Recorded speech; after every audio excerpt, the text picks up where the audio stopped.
Monday, February 12th, 2024 to order. The City of Dawson Creek acknowledges that we are privileged to live and work on Treaty 8 territory and the traditional home of the Cree, Danizé, Saulteaux, Sicanee, and Slavey First Nations. We value the Métis people that live and gather here. We commit to upholding the respectful relationship these nations have built with the land, and we acknowledge our responsibility to carry that forward today and into the future.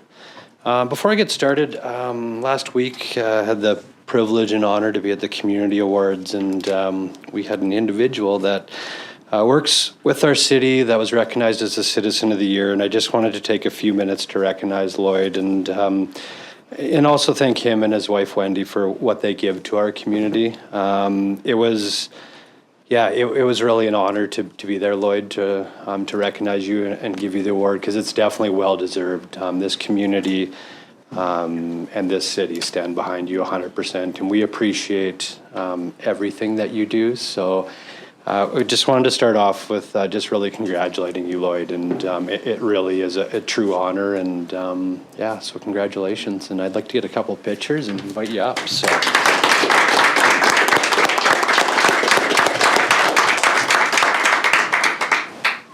Congratulations again. Yeah.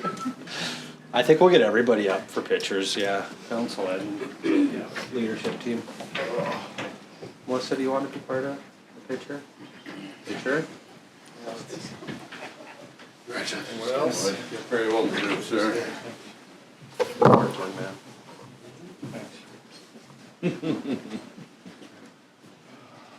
Probably a short one. Yeah, you're up front. Unfortunately. There. Greg, if you could get your shoulder just up in front of Ryan's mustache, that would be ideal. Get away with Just behind Kevin. Okay.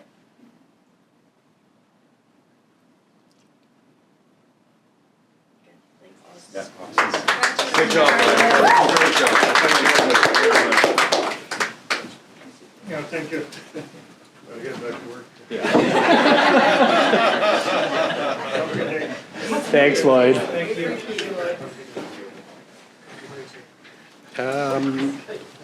All right, I'll get the tears out of the way there.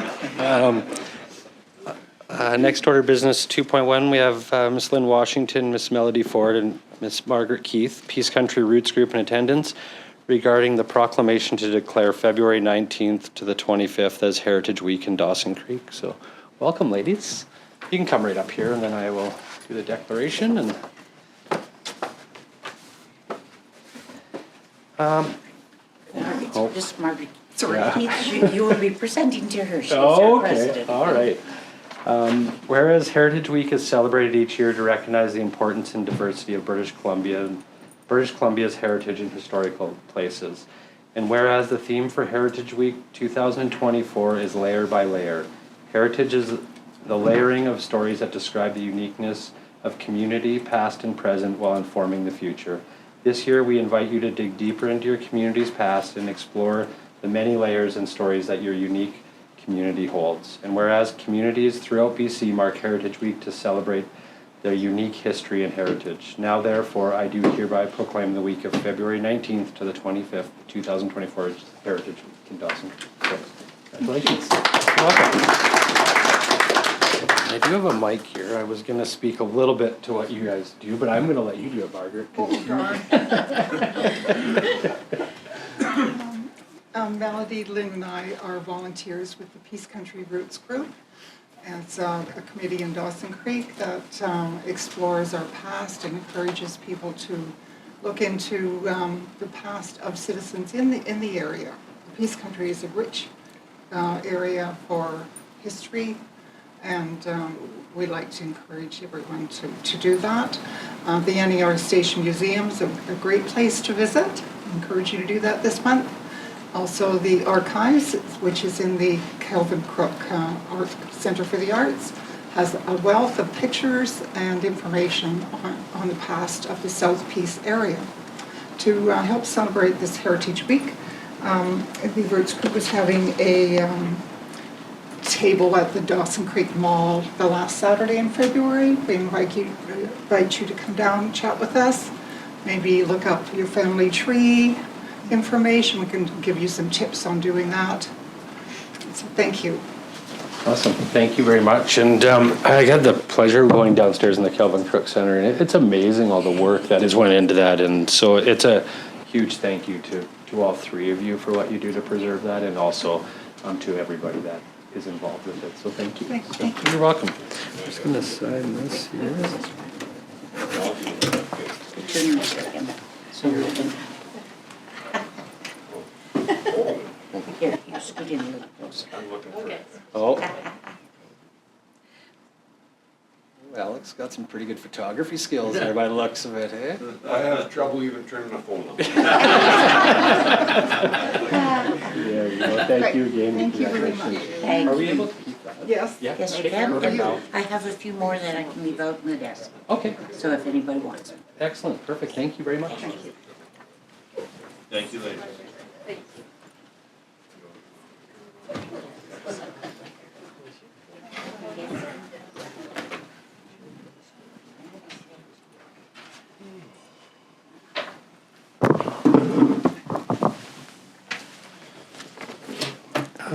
All right, our next order of business is 2.2. We have Mr. Alex Reschny, President, and Joe Hauber.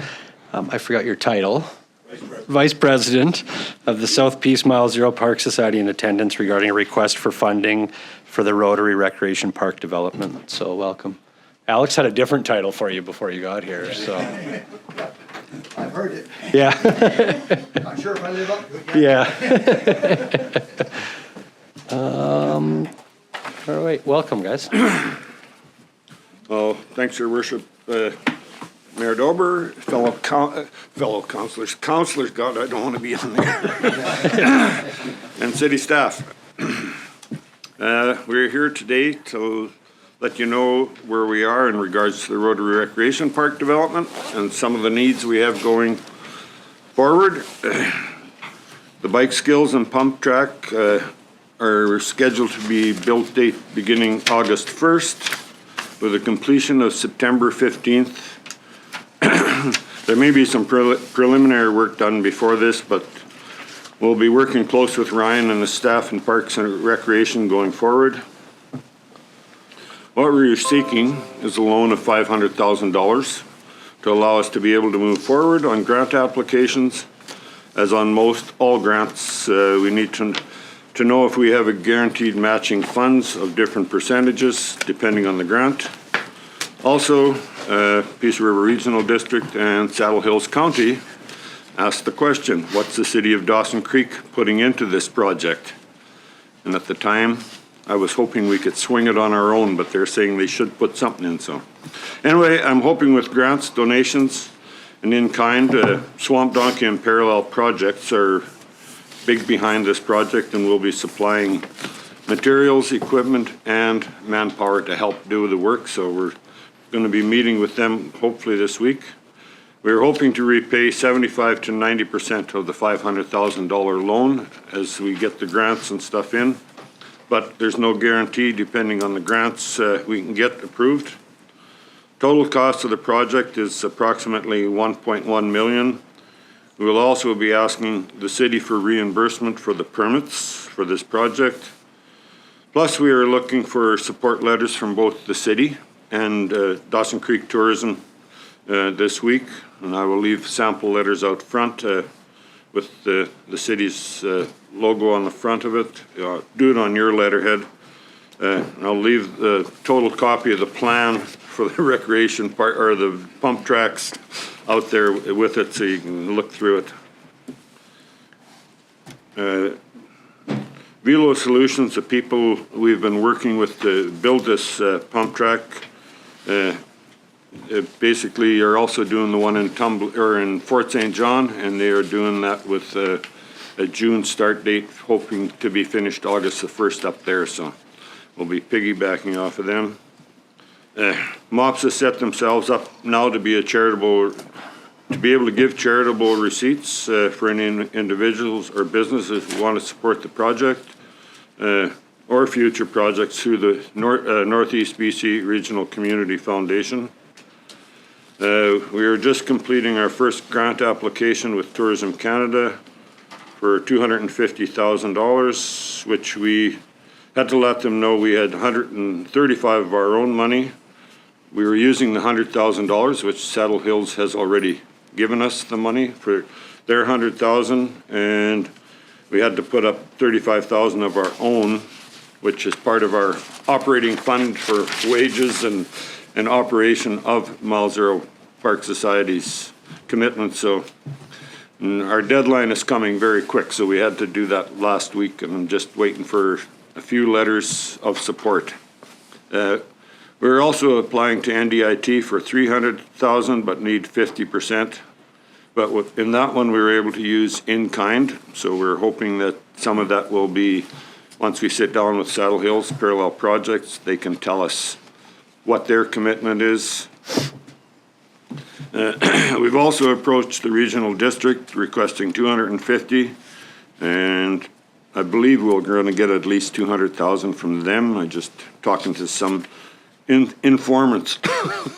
But again, no guarantees on it. We were also looking at Mackenzie Trust Fund for an additional 250,000. And I can't reveal who it is, but a major oil company approached me at a Rotary social we had down at the college. And after discussing Rotary, he asked about the Mile Zero Park Society and said, if you're short 300,000 or 400,000, we'll probably bail you out. So, yeah, I know I fell off the chair. So, anyway, like all of this, we can't guarantee anything. One thing the oil company did ask, are you also putting in the misting pad at the same time to complete the whole project? So I said I can't give you anything on that either yet. We're waiting for some information from the city. We are determined to make this happen, and the contractors will be in the area, so we're basically, they're the same people that did the one in Tumbler Ridge and the one in are doing the one in Fort St. John. What makes us uniquely different from the other ones, we're going to be the only ones with a beginner's pump track and also a bicycle skills track along with it, which we're using that as leverage with the tourism, because they said, well, the other, with their grant, was that the other two also have pump tracks, and we go, but they don't have a beginner's track or a bike skills track along with it. So that is our approach with that one. And that idea came from Tumbler Ridge. When we visited their group out there a year ago, they said, put in a beginner's pump track because people like myself need to be a beginner before I dare go on the main track. So anyway, that was really the whole gist of it. The only other thing that I'm going to be working with Ryan is we're wondering about putting matting when they come out to do the playground matting, if we could remove the crushed up, the failing asphalt around the splash pad or the misting pad right now, and put matting around it, something that's going to last a lot longer, and we can probably get somebody to do the groundwork once we know what we have to do. So is there any questions? Perfect. Well, thank you both for coming in. I will open it up to council here. Well, looks like Councillor Barslow is, are you? I'm in, aren't I? You got to push the button. Oh, yes. I know it's new. It's a little new here, but Like Alex.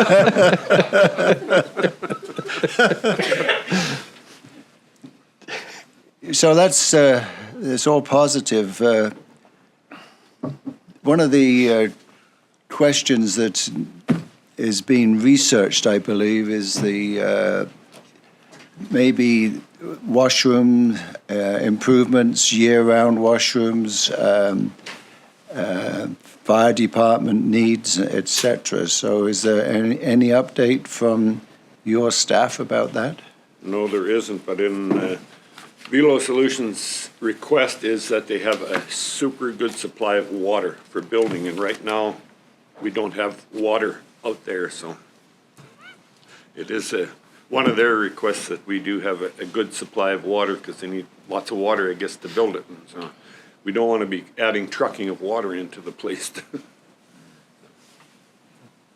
thank you, Councillor. Any comments? Sorry. So through your worship, regarding water supply, as far as construction purposes, there are hydrants available over in the Pioneer Village Yes, area. there is. So we would be able to access and even, in some form of temporary nature to provide that.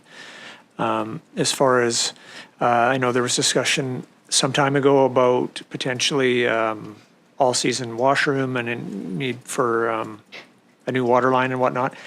I think that is something that can be achieved, after the park is in, if need be, because we'd look at options of where we would need to bring that water line from. Might come from Pioneer Village direction, or it might come from the south, but either way, we can work around the proposed bike park. Okay. Thank you. Other questions, councillors? I had a couple. Once again, just thank you both for coming in and what you guys do down there. I just had some questions. I know we've talked before, we just talked about the washrooms and water lines and stuff. Like, I guess one thing for me is I just want to know like what the bigger picture is and what that cost looks like to us as a city moving forward. Because it's not really even a question. It's just knowing like if there is the desire to put water lines in or something else, like I guess just knowing the bigger picture for us, what that costs look like into the future for capital. So it's like I know the pump track, all of it's amazing. So I'm not questioning any of that. I'm just trying to like wrap my head around what the future could look like for on this side, like how much funding and would be required. The water line system and stuff, I don't have any idea, but I know if they get it finished September 15th, we will have people out there using it. So for that, we're going to probably have to rent porta toilets because the washrooms we have for the misting pad used to be for the lake are not adequate to house the traffic we see coming at us on weekends and stuff to use both the pump track and the bike skills track. Like, it'll be probably as many people as used to come down to the lake, but they could basically use the lake. Hate to say it, but use the lake for water. So I think it's used a as fact much. whether we like it or not. Yeah. We're not going to have a pond there to dip into.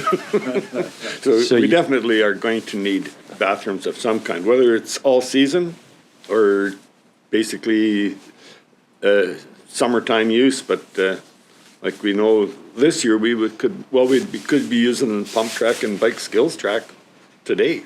Yeah. Hopefully we don't get another winter like this, but we could have used, a lot of years we could use it right till October. Well, And the water lines, we're blowing them out at the middle of September, Yeah.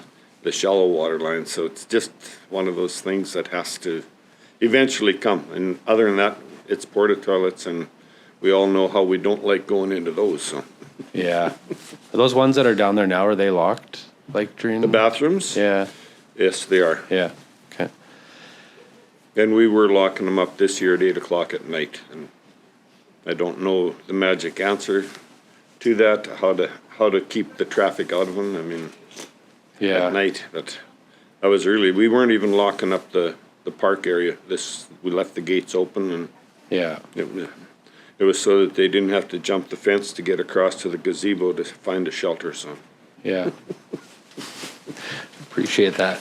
The other thing, Alex, when you, obviously this is a new project, but with some of the research and some of the neighboring communities like Tumblr that you've spoke to, is there much of ongoing costs, like operationally wise, moving forward? It seems like it's pretty self-sufficient, but is there? it is, and we don't need supervisors. So that was like anything we look at out there is if we have to have supervised help, it just drives the cost of operating anything really up. But no, they basically said that other than keeping the grass trimmed around the thing, and it's basically the only thing that we need. And some of the things they have in their proposal, like benches on cement and stuff, we probably can do some of that ourselves. The one thing that isn't included in their proposal is I've asked them to have the 3 tracks joined with a paved trail, and then a paved trail to the bridge and a paved trail to the entrance on the east side, to the parking lot. But with that big parking lot now, thanks to the city on the other side, that makes a really good area for people coming to the track where they can just come right off of there. And I've talked to Rotary about putting in the other walking tracks right away, you know, around the thing while we're out there with excavators and stuff. So hopefully they will go to Trails Canada and we can finish that portion of it, because it stretches from about where the pool house is to the Hart Highway. Yeah. Okay, nice. And then is there, like, I mean, once they're built, did they say much about, like, is it every couple of years? Like, especially the ground up here thawing and freezing, like, is there much worry about it shifting and, like, the ongoing expenses there? Or do they say kind of once it's built, it's... They figured once it's built, I mean, they're trying to stabilize everything, because that's why the geotech study was done, so they knew what materials, Ground. whether it's 3/4 crush or half crush or whatever that they want. Yeah. Okay. And I'm hoping to meet with Swamp Donkey and Parallel Projects this week yet just to see what their share is, so we can apply to NDIT before, you know, get that grant application in. And Yeah. then the last one will be Mackenzie Trust Fund, because it isn't all as good looking as when you hear about, you can get 250,000. Yeah, if you jump through 3 hoops, crawl through a dog crawl, come out the other side. I know more about grants now than I ever wanted to know. I'm not quite up to all these jumps. Yeah. Oh, that's funny. All right, so I get just 2 asks. One is more of a liquid loan for up to $500,000, and then a support letter were the 2 main asks. Yeah. Well, the loan is basically so we can put it on paper on a grant and saying, yes, they will back us to this tune. And like I said, we're hoping to find other sources to, I mean, if somebody says they're gonna give me $300,000 or $400,000 Yeah. to complete the project, just so they can have their name somewhere out there, so. Yeah, kind of when you were sharing that at the beginning, it just, you know, warmed my heart just about how this community is, right? Because you start saying like you're getting support from here and here, and I mean, that's who we are, right? Like everybody just comes together and helps, and it's why this city is so Yeah, amazing. it is. It was just kind of a shock. Yeah. Yeah. Okay, well, Can I just ask one question? yes, you may, Councillor. Just one Business. last, so with this project and the hope for trail system, what is, with the master plan and what's been conceived, what would be left after this track system and the trail system? Basically, misting pad and basically a youth adult playground. I got a book for playgrounds, and it was all 2 to 12-year-olds, 5 to 12-year-olds. We're looking for that 12-year-old to whatever age wants to dare do it. Okay. Not me, I'll just look at it. But yeah, that's really the 2 other main things. I don't know, like, if the pond in the back is ever needed. The wildlife refuge might be just the tall grass left growing and benches along the trail. Okay. Councillor Apollonio. Good morning, gentlemen. Nice working with you last night at the Rotary.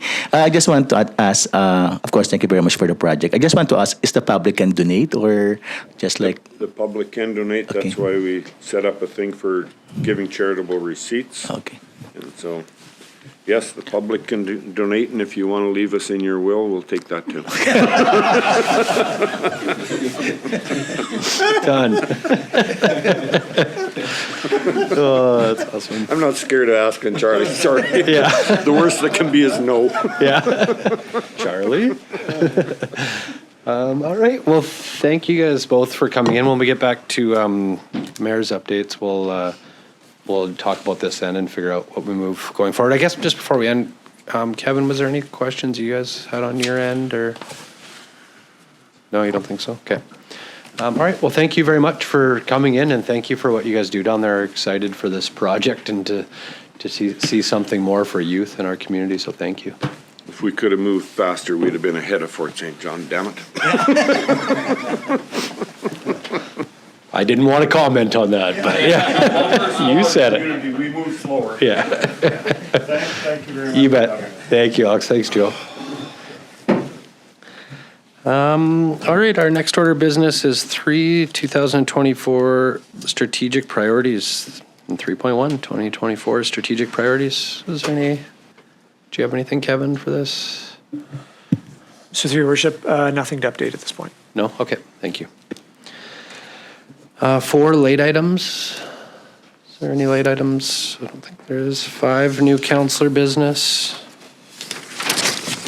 Councillor McDonald? Thank you, Worship. I had the pleasure of attending the Dawson Creek Chamber of Commerce first mixer of the year. I just wanted to congratulate them on a very successful first chamber mixer of 2024, hosted by Clay and Talon and their amazing team at the Post and Row. It was a great event, well attended, and just, once again, love to see amazing homegrown talent investing in our community. And you go into that back room, and there's so many subtle nods back to the community, whether it be the arch over the bar that is the grain elevator or the Rolla sign, or just a great local business, and love to see them successful. Awesome. It was a great event. Perfect. Thanks, Councillor McDonald. Any other councillor business? No? All right.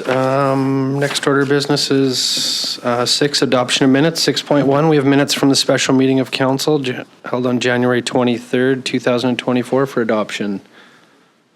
Councillor Kemp, second Councillor Earl. I'll call that to vote.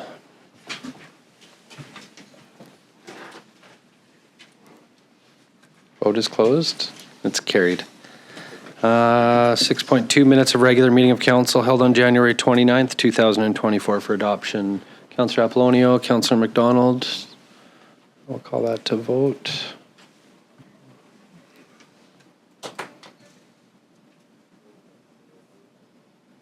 Need one more to vote, Councillor? Good, vote is closed. It's carried. Any business arising? All right, correspondence 8.1, we have email from Jeff Lekstrom, Transportation Manager, School District 59, Peace River South, received on January 18th, 2024, regarding a request for no parking signs on 7th Street from 120th Avenue to Highway 2. So just before we get something on, Kevin, just get a bit of an update from you, please. Yeah, Your Worship. We did receive a complaint on January 18th about a truck parking on 7th, and it was just causing some restrictions on the traffic. So we went out, we did find a truck there, Bylaws chalked the tire, and they moved. We've checked it every day since, and there's been no trucks parking there. So from a staff's perspective, we don't see it as being an issue at this point. We can kind of continue to monitor on a periodic basis to see if it is, or if it, more trucks arrive. I'm sure we'll get calls, but at this point, we don't see the need to be putting up more signage. Okay, so just kind of monitor it, and if it becomes more of a problem over there, then you can deal with it. Okay, thank you.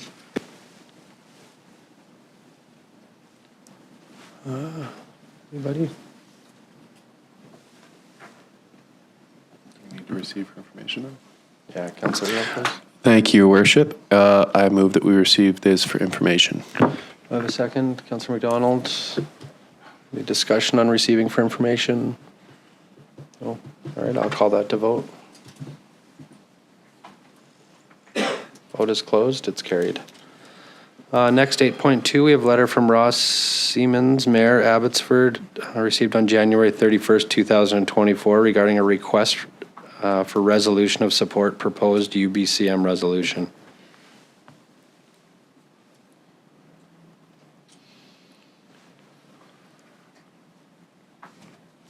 You're on, but we can wait for Councillor Earl. Thank you, Your Worship. Receive for information. I have a second. Councillor McDonald. Any discussion on receiving for information? Important subject. We'll talk about it at UBCM. Thank you. I will call this motion to vote. Vote is closed. And it's carried. Next, 8.3, we have a letter from Rob Stiles, Programming Director, Northern Adaptive Sports Association, received on February 4th, 2024, regarding a request for a resolution of support, NDIT Northeast Sport for Everybody project. Councillor Parslow. I'd like to move that the City of Dawson Creek supports the application to Northern Development Initiative Trust from Northern Adaptive Sports Association for the Northeast Sport for Everybody project. Thank you, Councillor Parslow. Councillor McDonald, second. Any discussion? I will call this to vote.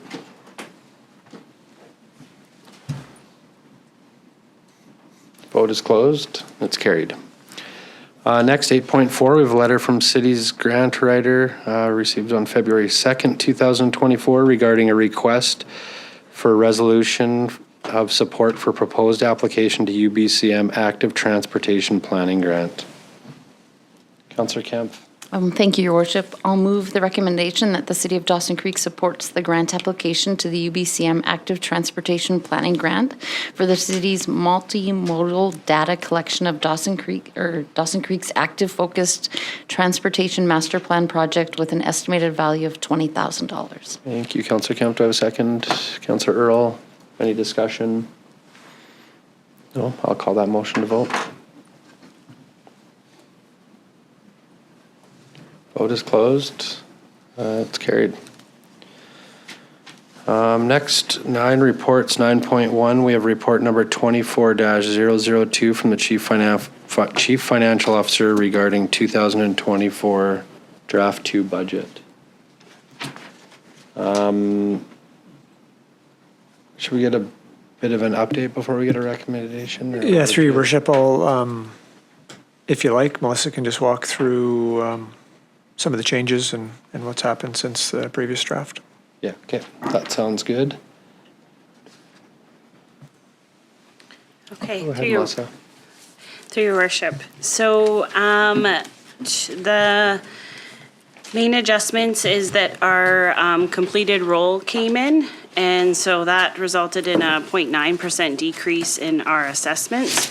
That resulted in a $155,000 decrease to the property taxes. As well, we recorded a $30,000 contingency related to a reassessment that we're expecting to show on our revised roll that we'll receive in March. As well, we did receive the confirmation of the Peace River Agreement funding that up till this draft we've always estimated. And so that resulted in an additional $562,000 in revenue that is split proportionally between operating and capital. And so $262,000 operating and $300,000 increased transfer to capital. Sorry, thank you. And you'll see the summary of the changes that on page 3 of the report that was made to the operating fund. We have the removal of the plan event. We have some additional expenses allocated towards supporting our strategic plan initiatives. There was the additional Ministry of Housing grant and the offsetting expenses to support those needed services. As well, we did when we look at draft 2, it does allow us to look at the full year of expenses. And in looking at that, there was a concern identified that the fire department has been under budgeted the last few years. And so we increased the hours there to, that will make that total budget up to 4.1 million. And I think that's a first initial step to see where we're at. But in 2023, the spending within that envelope was 4.3 million. When we move into the capital fund, there was the additional 300,000 that was transferred in related to the finalization of the PRA. It was reduced a bit just with the decrease in the paving levy that was transferred from the lower assessment. And with those increased funding, there was the support for the new marketing campaign. Some additions were made to support the projects out at the airport. And then 2 projects were carry forward, needed a little bit of additional funding to just see them to completion. It should be noted too that I did want to point out to the airfield projects that those are supported in the budget at 100%. And so we are applying for BCAP funding, and if that comes in, that will reduce those. But the projects were identified as being important to proceed regardless of whether that grant funding came in. And so I wanted council to be aware of that. And then when we look at page 6 of the report, really just summarizing our reserves and no large changes from the previous draft. I also wanted to bring to the attention of council an email that was received after this report was already finalized. On February 1st, we did receive correspondence from BC Hydro, and we receive a grant each year for property taxes, a land and grant, and then as well, we receive a 1% of revenues that are earned by BC Hydro within the municipality. And so that grant for 2023 was over $1 million. And they recently conducted an audit of their largest industrial customer accounts, and it was identified by BC Hydro that 2 gas plants that are outside the municipal boundaries were assigned a municipal address, and therefore we were receiving that 1% grant attached to that revenue, even though those plants are outside of the municipal boundaries. That was going to result in a decrease of $491,000 to the 2023 budget. I was able to work with BC Hydro and just communicate this late in the budget process is unfortunate for us. Coming in, we're heading into public consultation, and to find out about this decrease so late in the game, it just was unacceptable for us to kind of come in this late. So when working with them, BC Hydro has agreed that they're not able to statutorily still give us that 1% grant on those 2 gas plants, but they are going to agree to make the budget whole for 1 year, and they'll do that through a community contribution, not through that 1% grant. So the good news is that the 2024 budget, we're not going to see an impact of this, and we'll be able to plan for that in 2025. But we will be looking at a grant that we've relied on for many years, over 5 years, now being cut in half. Right. Thank you. Thank you for all your work on this, Melissa, and especially dealing with the BC Hydro thing. And I get to see every day how hard both you and Kevin are working towards this budget. So just a thank you to you and your team. So I'll open it up to council first here. Councillor Earl. Thank you, Your Worship, and I echo the sentiment. Thank you for the work you put into this. I guess one of the questions I have, and I'm sure my colleague Councillor Parslow has a few himself, the fire department envelope being not being budgeted for sufficiently. Is that just? I presume if the takeaway was the only way to manage that was to increase the budget, is that the expenses aren't something that can be mitigated or avoided. It's essentially staff and utilities and things like that. Yeah, through your worship, it's staff costs. I think what we're seeing is we have seen some reduction in overtime with some different strategies that we've implemented, but in combinations of maybe that not realizing out as much as we'd hoped, and also our call volumes are increasing continually to where we have years that are record years on that. I think that, the combinations of those things are driving our expenses a bit. So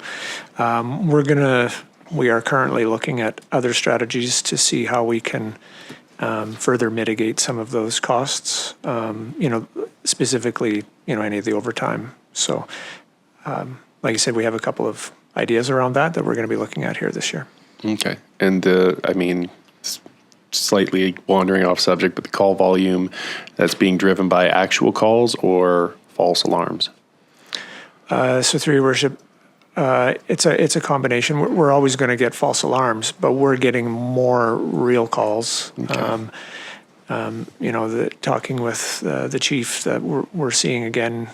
January again was a record month that we're seeing with calls.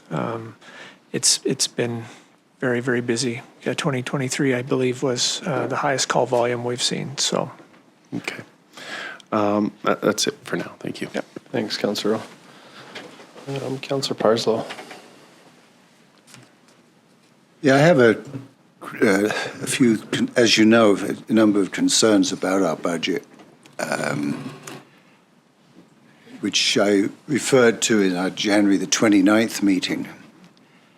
And but I have a series of questions, really. So first of all, I too feel I have to say thank you. That was a great letter you sent to BC Hydro. Really good. And I thought their response was very reasonable. You said the grant would be dropped in half. I've forgotten, I don't have that in front of me, but what would that be in dollars? About 400,000? I think it's 490,000. 490,000 drop. So let's call it $500,000 drop. And we've also, based upon your January the 29th report, we're budgeting using $2.5 million of interest, where we characteristically over the last number of years have used about $500,000. So the cumulative impact of those two, let's say a $2 million extra injection thanks to high interest earned, and $500,000 from BC Hydro, we will be without those revenue sources unless interest rates remain high again next year. And it seems to me we are loading ourselves up for a major revenue shortfall to sustain this budget. And so I believe we need to cut the operating budget or increase taxes. So we don't have a massive leap in trying to recoup that lost revenue next year. We should at least try and spread it out over 2 years. But that's just a position. I'm not expecting any answers right now. But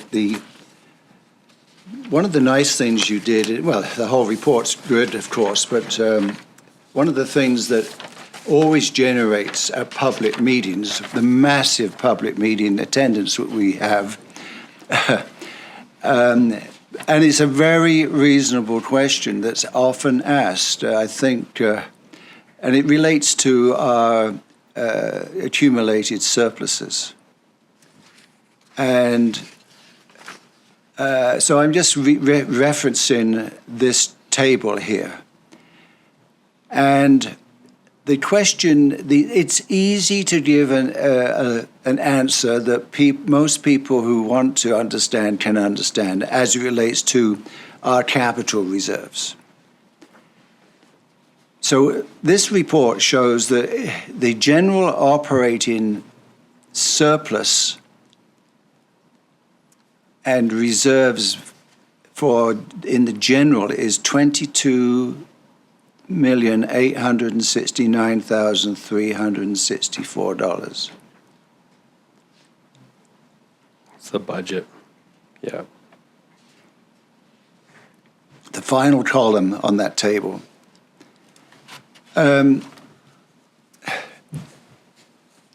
So some questions. why do we have such a high amount? And would it not be better to transfer some of that? Obviously, I understand the need for some reserves, to transfer some of that to capital. Why do we need such a high amount? So, through your worship, we are having those discussions here.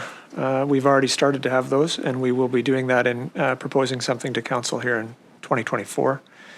The good news is that the surplus is growing, and so now it's getting to a point where we need to establish some policy around that of what do we need there for that operating surplus, and what can we transfer to capital reserves. So we've identified that, and we will be bringing something. Great minds think alike, eh? Is another part of that, though, that we, our budget's based January to December, and our main revenue comes in once a year in June and July, so there's always going to be an excess amount in there at this time of year? Well, so this is through your worship, this is accumulated, right? So it's year over year. And so we have to budget, we can't have a deficit. Yeah. But each year, often we have factors that play into why we don't spend every last nickel that we may requisition because of positions that went empty and we were unable to fill right away, or weather or other things that drive that. Again, we need to have some accumulated surplus to cover the what ifs. But how much do we have to have? What's good practice? Those are the things that we're going to put together in a proposed policy and bring to council. Perfect, thank you. So that's, you're going to be reflecting on that already. So that's, I'm just saying it's a reflection of budget discussions. That question often comes up. And I think we have to give a very strong answer as it relates to the capital. And I understand the need for some, and I understand how it accumulates. I have no problems with all that, but I'm just suggesting, that with all the, I guess it's accumulating concerns around taxes and cost of living and so on, people look at that and say, well, why aren't you, why? And we know that if we're going to have a capital asset plan that means anything, we need to put money into that capital side of things. So that's good. So, as I say, my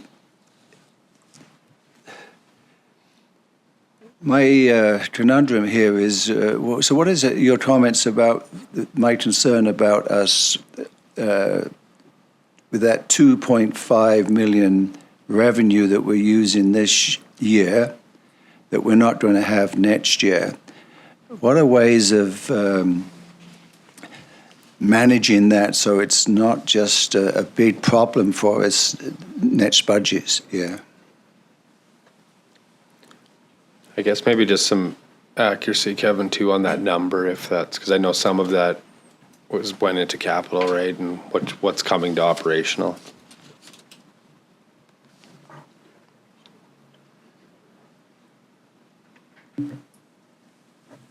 Melissa will just, through your worship, Melissa will just find that and speak Okay. to the interest revenue.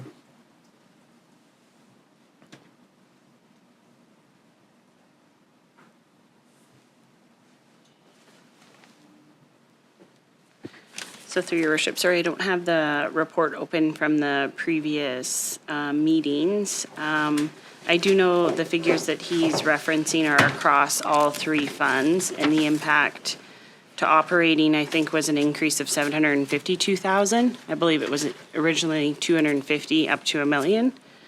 I don't think our bank balance and the balances within the investments, we're not going to see that drop hit rate in 2025.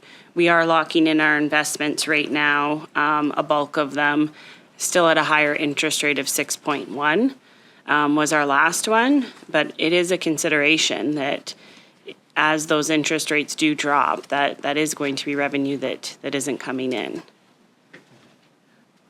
And so it's the comfort on knowing what you want to do and how you want to handle that.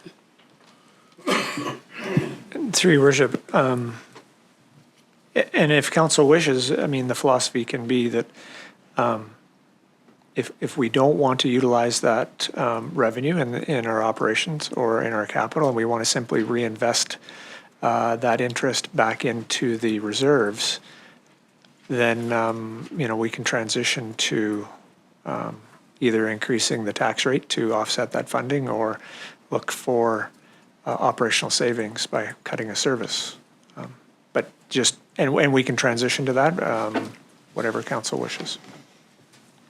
Thank you, Kevin. Thank you, Melissa. Councillor Earl. Thank you, Worship. Just one or two follow-ups based on Councillor Parslow's line of inquiry. So if I recall from Melissa's predecessor, a couple predecessors, Flavia, I know at some point during our previous budget deliberation, she'd mentioned that kind of industry standard or professional standard was to aim for 6 months of operating revenue in reserve, if I recall. So that, to Councillor Parslow's point, does the current reserves are above that, at least in general. And then I guess with respect to the use of interest to stabilize the budget this year on some items, I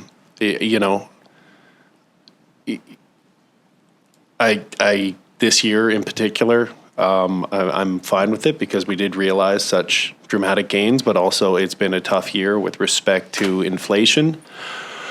And part of what necessitated this was an expectation in our financial plan that we would see a bigger lift in housing assessment, which didn't materialize.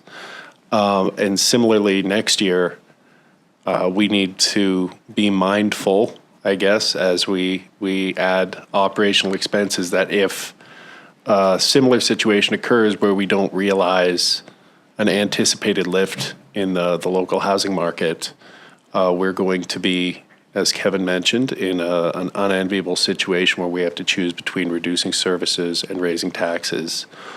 Or, we risk, I guess, getting into the habit of relying on those interest revenues, which may not always be there as well. So, I mean, not something that we need to address today, but certainly something I guess we should all be mindful of as we move forward. Is we were fortunate this year. We caught some bad breaks, but we also caught some lucky bounces around the hydro willing to push off for a year the reduction and some other stuff. But I do share some of his concerns around, we have a fairly ambitious plan around reallocating the PRA money, and that does depend on some pretty, what I guess I'm starting to realize are generous assumptions about the kind of revenue situation we're going to be in. So, I guess I do appreciate the document, but to Councillor Parslow's point, it's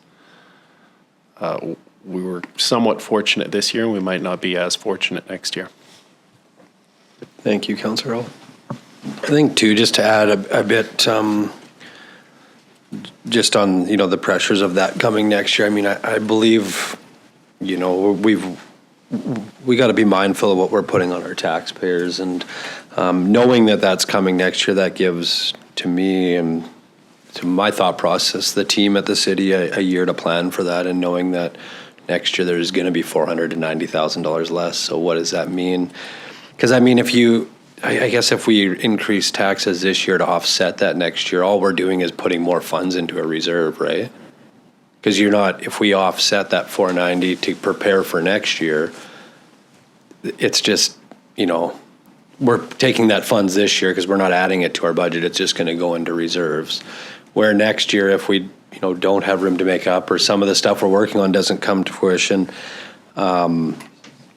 it'll just be a higher tax increase next year to make up that 490. So I believe we deal with it then. I think the community, Yeah, I don't know. To me, that's what makes sense. We're planning ahead, kind of like Councillor Earl spoke of. And also, too, I guess just so council's aware, and I did meet with the residents of Chapel Hills last week, and they have some concerns, not necessarily around the tax increase. I mean, there was some around that, but more so their BC assessment went up 10%, and that's our seniors. And so with their assessment on average going up 10%, I mean, their increase is 15 to 20%. Their taxes are going up this year. So I get how it all works, and there's a lot of people. I just figured I would share that with council because I have another meeting with them, but so I just wanted to give a bit of an update on that. But yeah, and I think, the interest, if it's locked in for the year, I think those are all things that we need to be aware of and know for the future moving forward. And I think there's a lot of great stuff that Kevin and the team are working on that I believe as we grow them and push them, it's going to take some stress off a little bit of our finances by maybe getting some new revenue.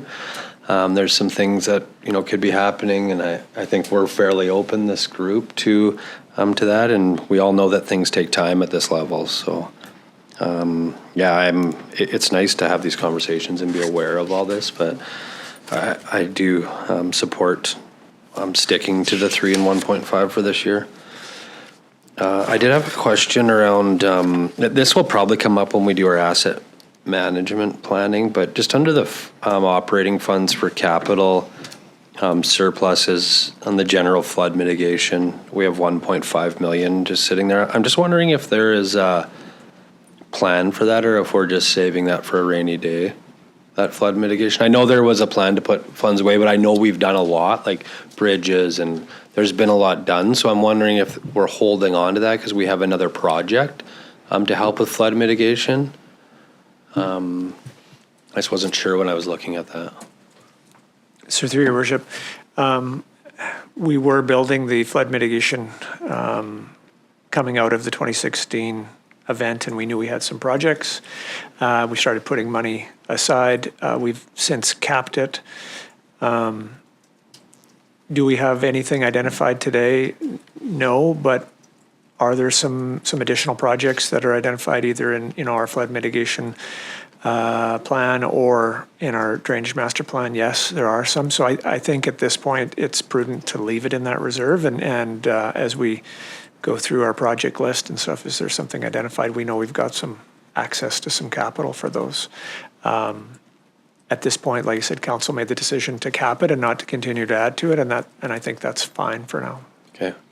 And then just for clarification, so this is for capital flood mitigation. So if there was an emergency or, something did happen, this funds are not for that. This is just for capital improvements. This isn't to help through an emergency.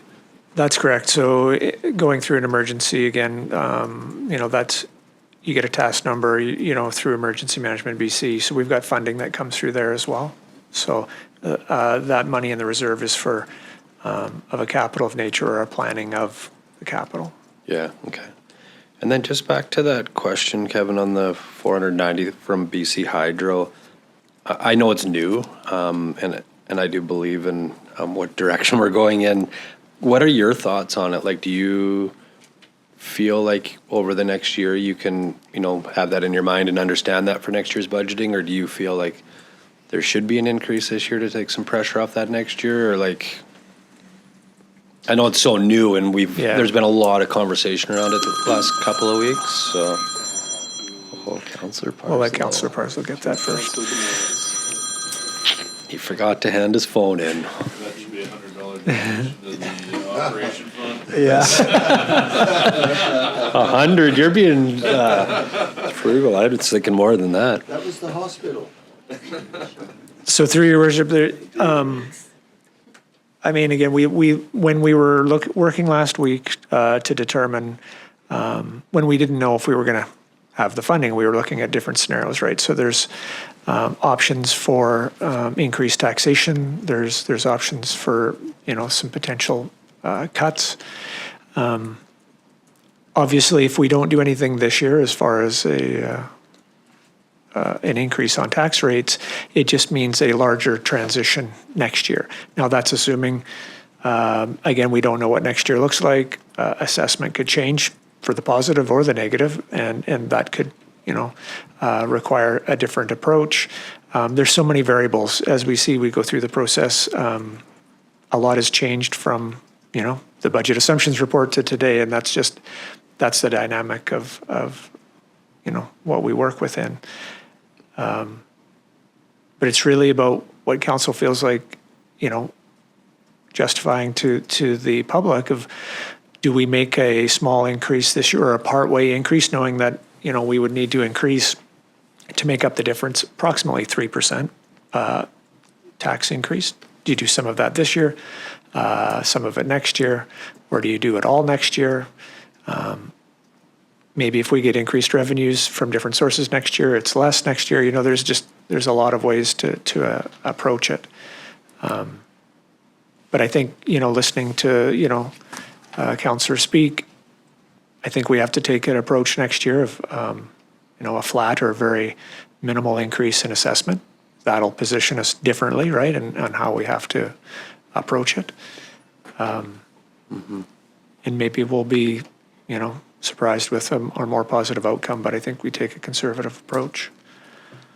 Okay, thank you. Councillor Parslow? Yeah,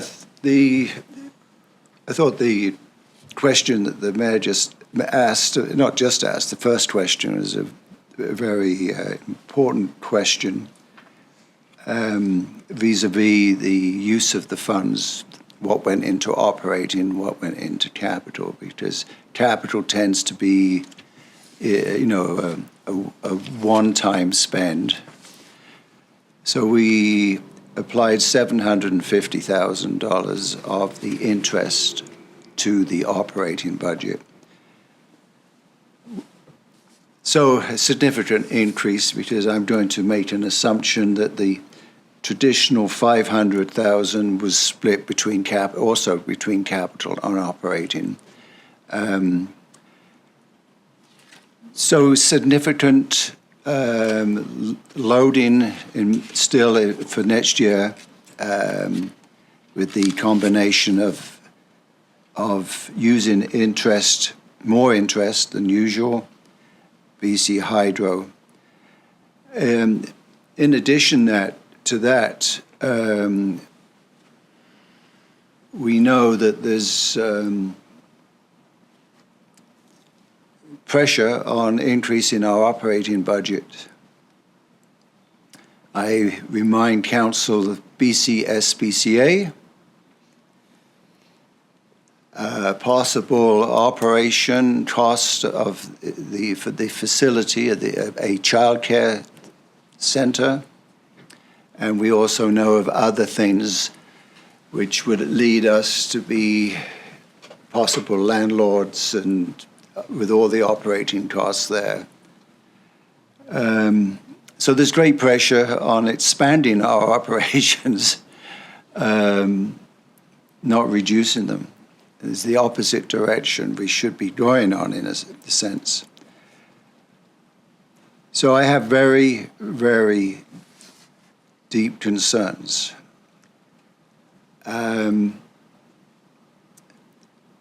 We could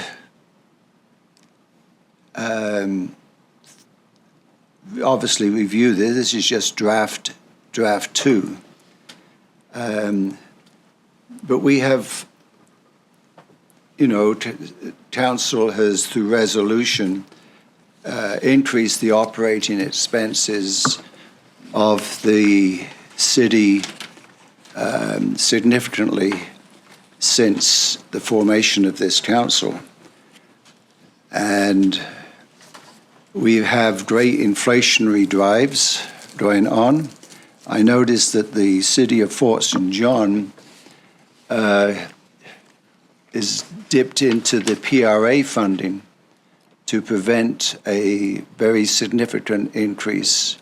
I stand to be corrected, but if they didn't use that PRA funding for operating, they would have been in a tax increase, I think, in the 7 to 8%. range there. Whereas they're getting through with a 1.5% increase. But the CFO there correctly stated that they're operating within the guidelines of the PRA. We are beyond those guidelines. So I'm just saying there's other things that are going to come along and hit the operating budget and make additions to this. And I was just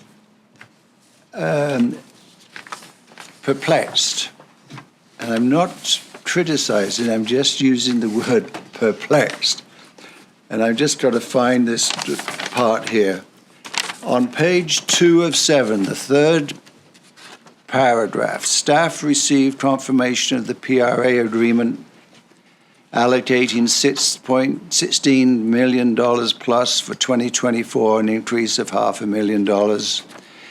In alignment with current year targets, you put 44% of that increase into the operating budget. And it struck me as, why would you do that when we're trying to reduce? What a golden opportunity of just applying all that money to the capital side. So why did you perpetuate and deepen the total dollar amount we're using in the PRA, from the PRA funds, rather than keeping it all in capital?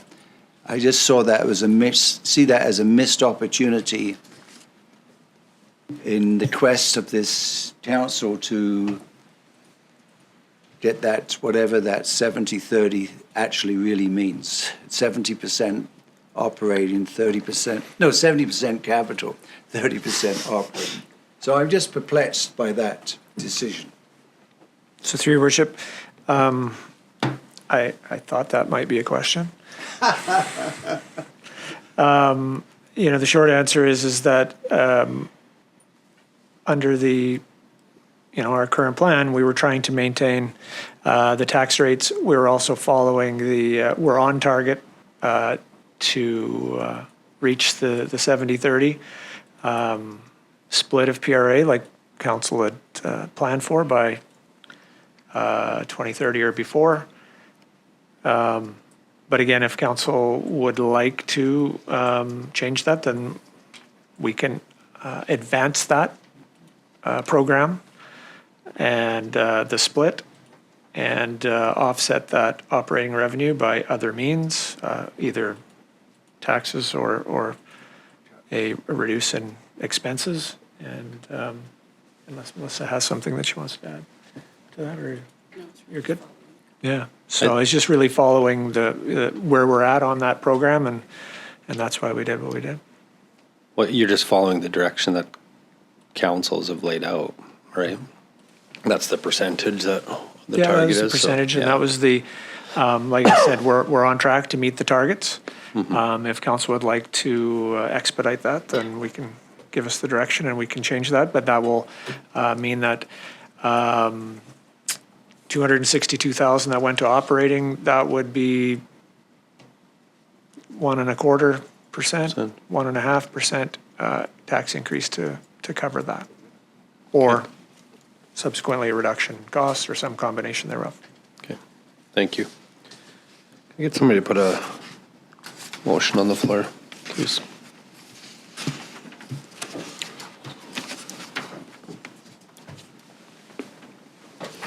Right, you got it, Councillor Earl.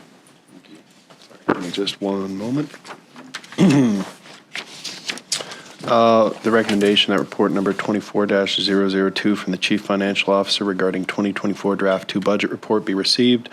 Further, the Council approve the 2024 Draft 2 Budget as presented. Thanks, Councillor Earl. Do we have a second? Councillor Kemp. Any discussion?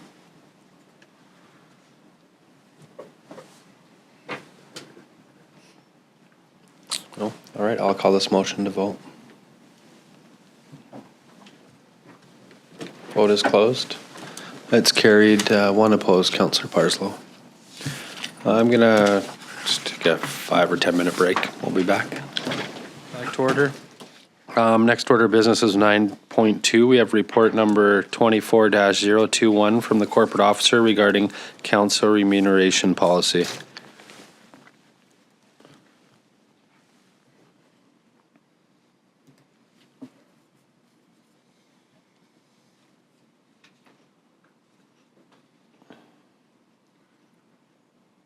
I guess we need some direction on this, so, sorry, I was just pulling it up.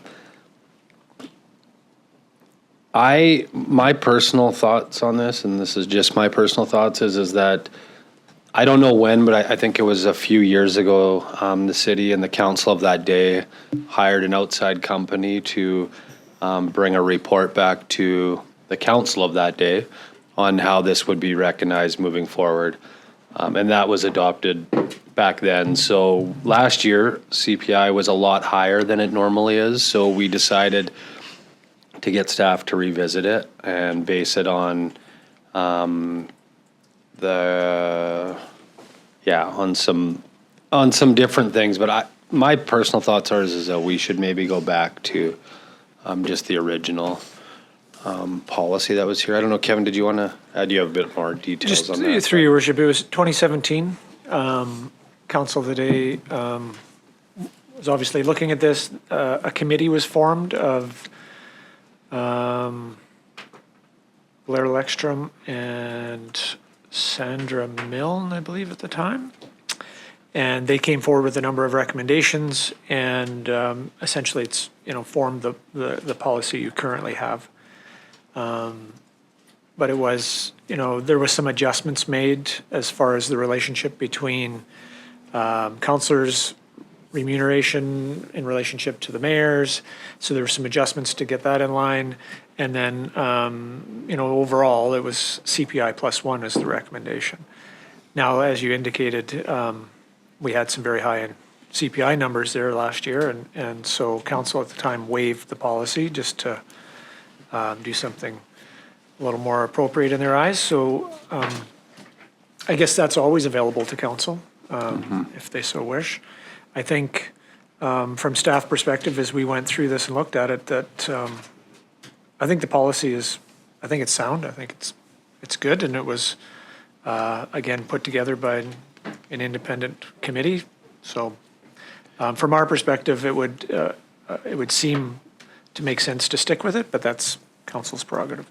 Could you speak a little bit to the last motion that was moved forward about the BC General Employees Union, like referencing that and what the struggles are on that? So through your worship, Or challenges, I mean, sorry. As we look through it, we compared the two regional BCGEUs in local government. There's a number of others, but there's in different sectors. But we looked specifically to that. The one thing that we, as we went through it and kind of realized that are possible risks is we don't know the individual scenarios or factors that are happening around the negotiations for those collective agreements. There could be scenarios where there were minimal or no increases for a year or two, and then so subsequently there's been a higher increase. You just don't know all those factors that come into it. And again, you're having another group negotiate, or you're taking information from another group that you have no control over and utilizing those numbers. And so it seems, again, from a staff perspective, utilizing CPI, which is, it's recognized provincially, would seem to make sense. But again, that's... Yeah. So the other one, just not knowing others' circumstances, it's so variable. Okay. Councillor Earl. Thank you, Your Worship, and thank you, staff, for the report. I'm up in mind with yourself, Your Worship, that the existing policy should be serviceable. It was brought in prior to my election to council, and it was done by the previous council, but not enacted till the next council. And they did it with a third-party group of advisors, and the whole point of it was to keep elected officials from having their remuneration turned into a political football. And I think that is a good impulse. We were compelled by, a once-in-a-century plague and the resulting economic fallout to freeze our own pay for 2 years. And then as a result of the inflated CPI last year, we once again suspended the policy or varied the policy.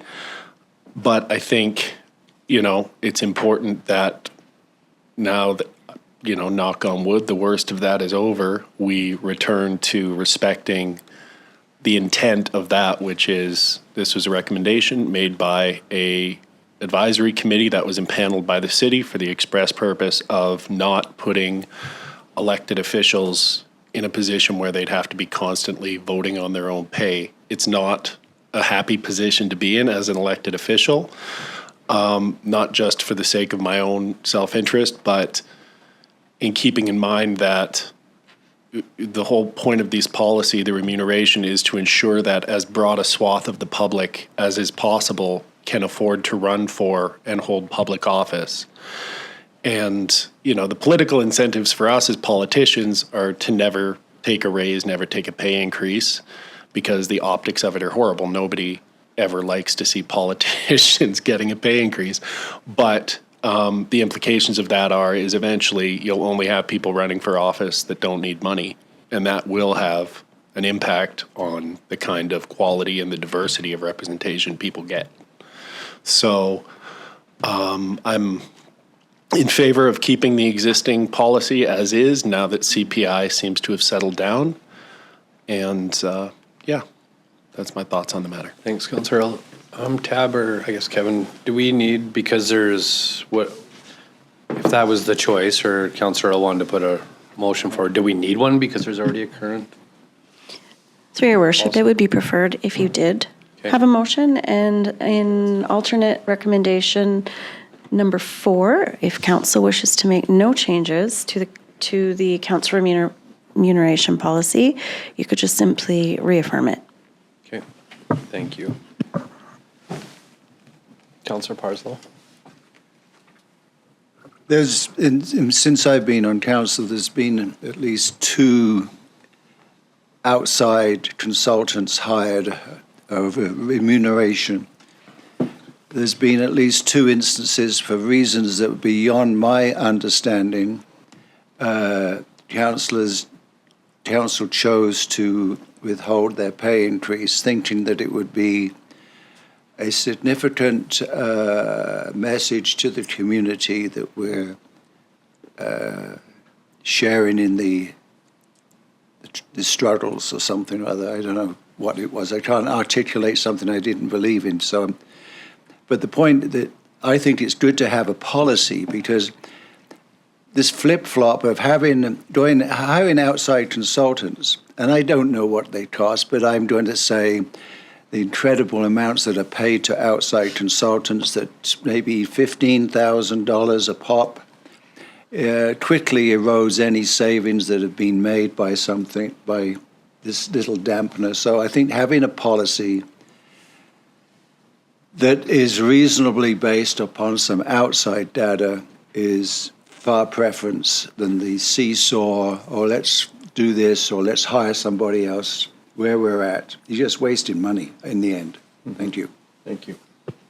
Councillor McDonald. Thank you, Your Worship. I would like to move. I'd like to recommend that report number 24-021 from the corporate officer regarding council remuneration policy be received, and further that we use alternative 3 and have a maximum CPI adjustment change created to the policy of 3%.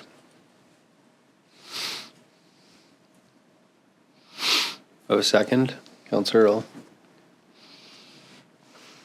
Main discussion. My thought was, I don't think we're out of the woods yet with these massive inflationary swings in the next couple of years. And I think to stop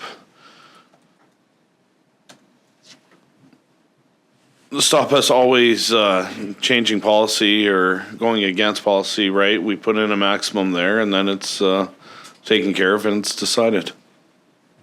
Thank you, Councillor McDonald.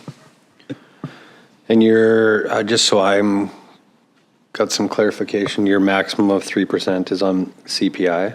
Yes. be 3 plus 1. Okay, thank you. Any other discussion? Kevin, you got it? Is that clear? Yeah. All right. No more discussion. I'll call that motion to vote.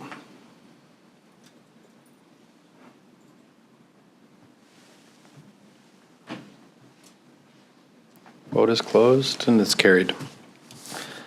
Next, 9.3, we have report number 24-023 from the General Manager of Development Services regarding a request for quotation 2023-30 modular office complex. Councillor Parslow. I move the report number 24-023 from the General Manager of Development Services. Request for quotations 2023-30 modular office complex be received. Further, Council award request for quotations 2023-30 modular office complex to Centag Modular Manufacturing Inc. for the bid amount of $285,549.60. Which includes?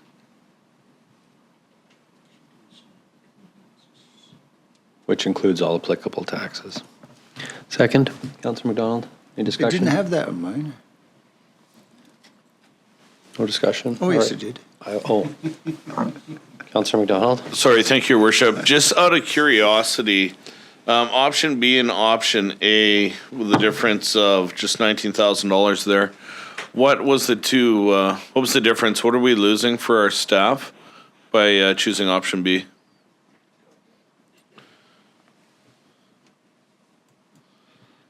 Through your worship, option B was with the wastewater tanks and water tanks that were in the building. Option A were underneath the building with blocking and skirting and all of that. So this option B is actually on skids with everything self-contained, which is better for our site and what we're looking for. Okay. Thank you. No worries. Thank you, Councillor McDonald. Thanks, Devin. Any other discussion? I will call this motion to vote.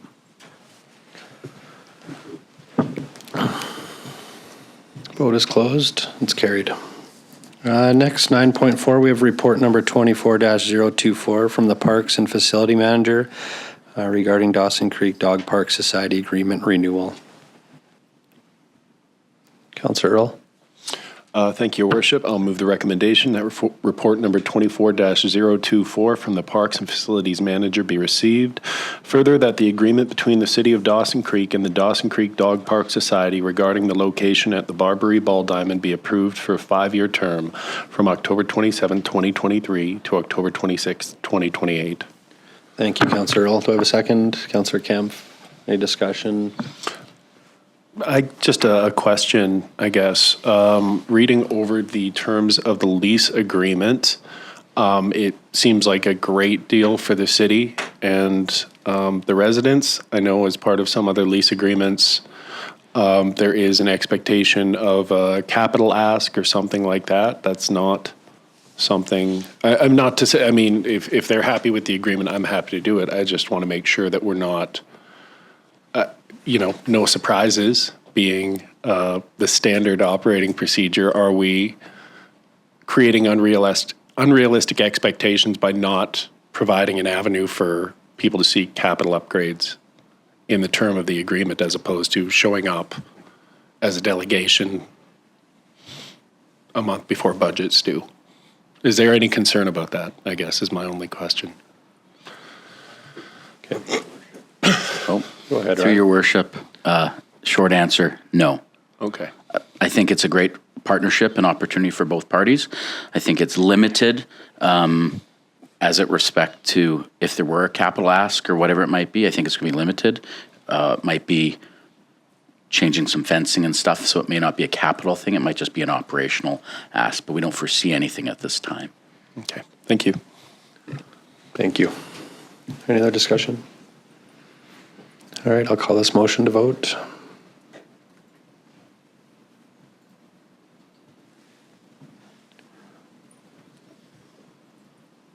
Vote is closed. It's carried. Next, 9.5, we have memo from Fiona Benson, Executive Assistant, regarding intersection safety camera program expansion NCLGA resolution. Councillor McDonald. Thank you, Your Worship. I'd like to move the council authorize the following resolution of the 2024 North Central Local Government Association AGM and Convention to be hosted in Smithers from May 13th to 16th, 2024, along with the attached background document. Thank you, Councillor McDonald. Do I have a second? Councillor Earl. Discussion. No. I'll call this motion to vote.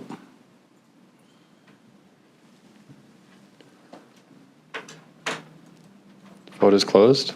It's carried.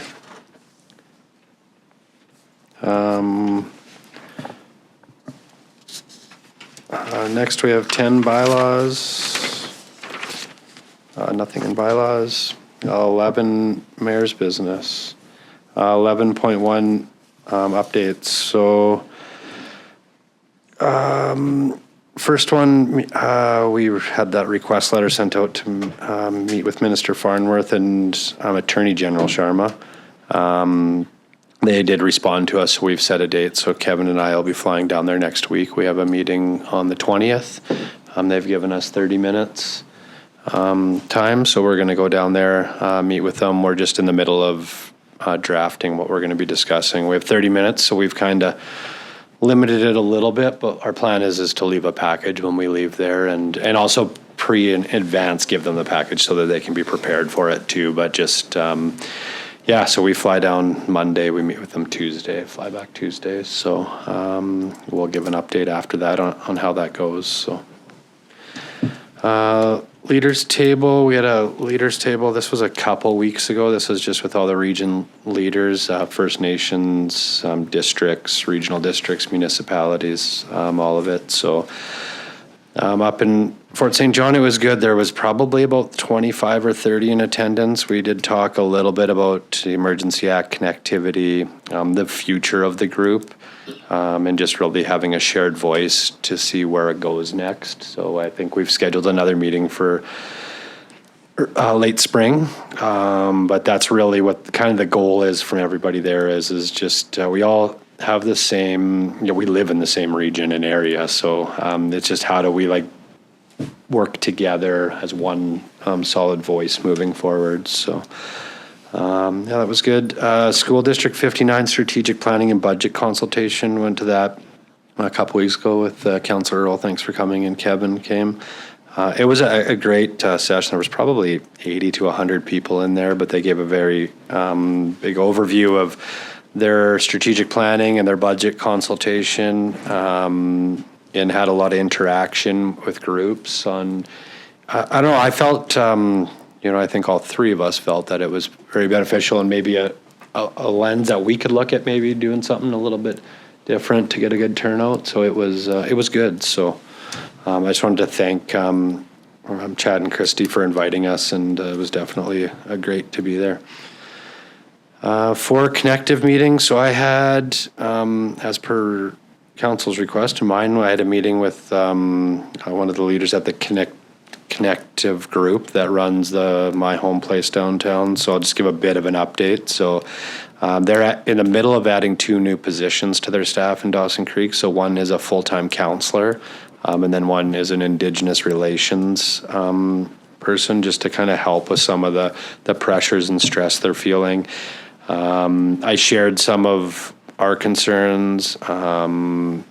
It's tough because the government the provincial government just recently classified them as RTA, which is a Residency Tendency Act, and not the Assistant Tendency Act. So it's got to be ran like an apartment, basically. So But I kind of disagree with it. I think that it is assisted. There's employees and team members that are in there.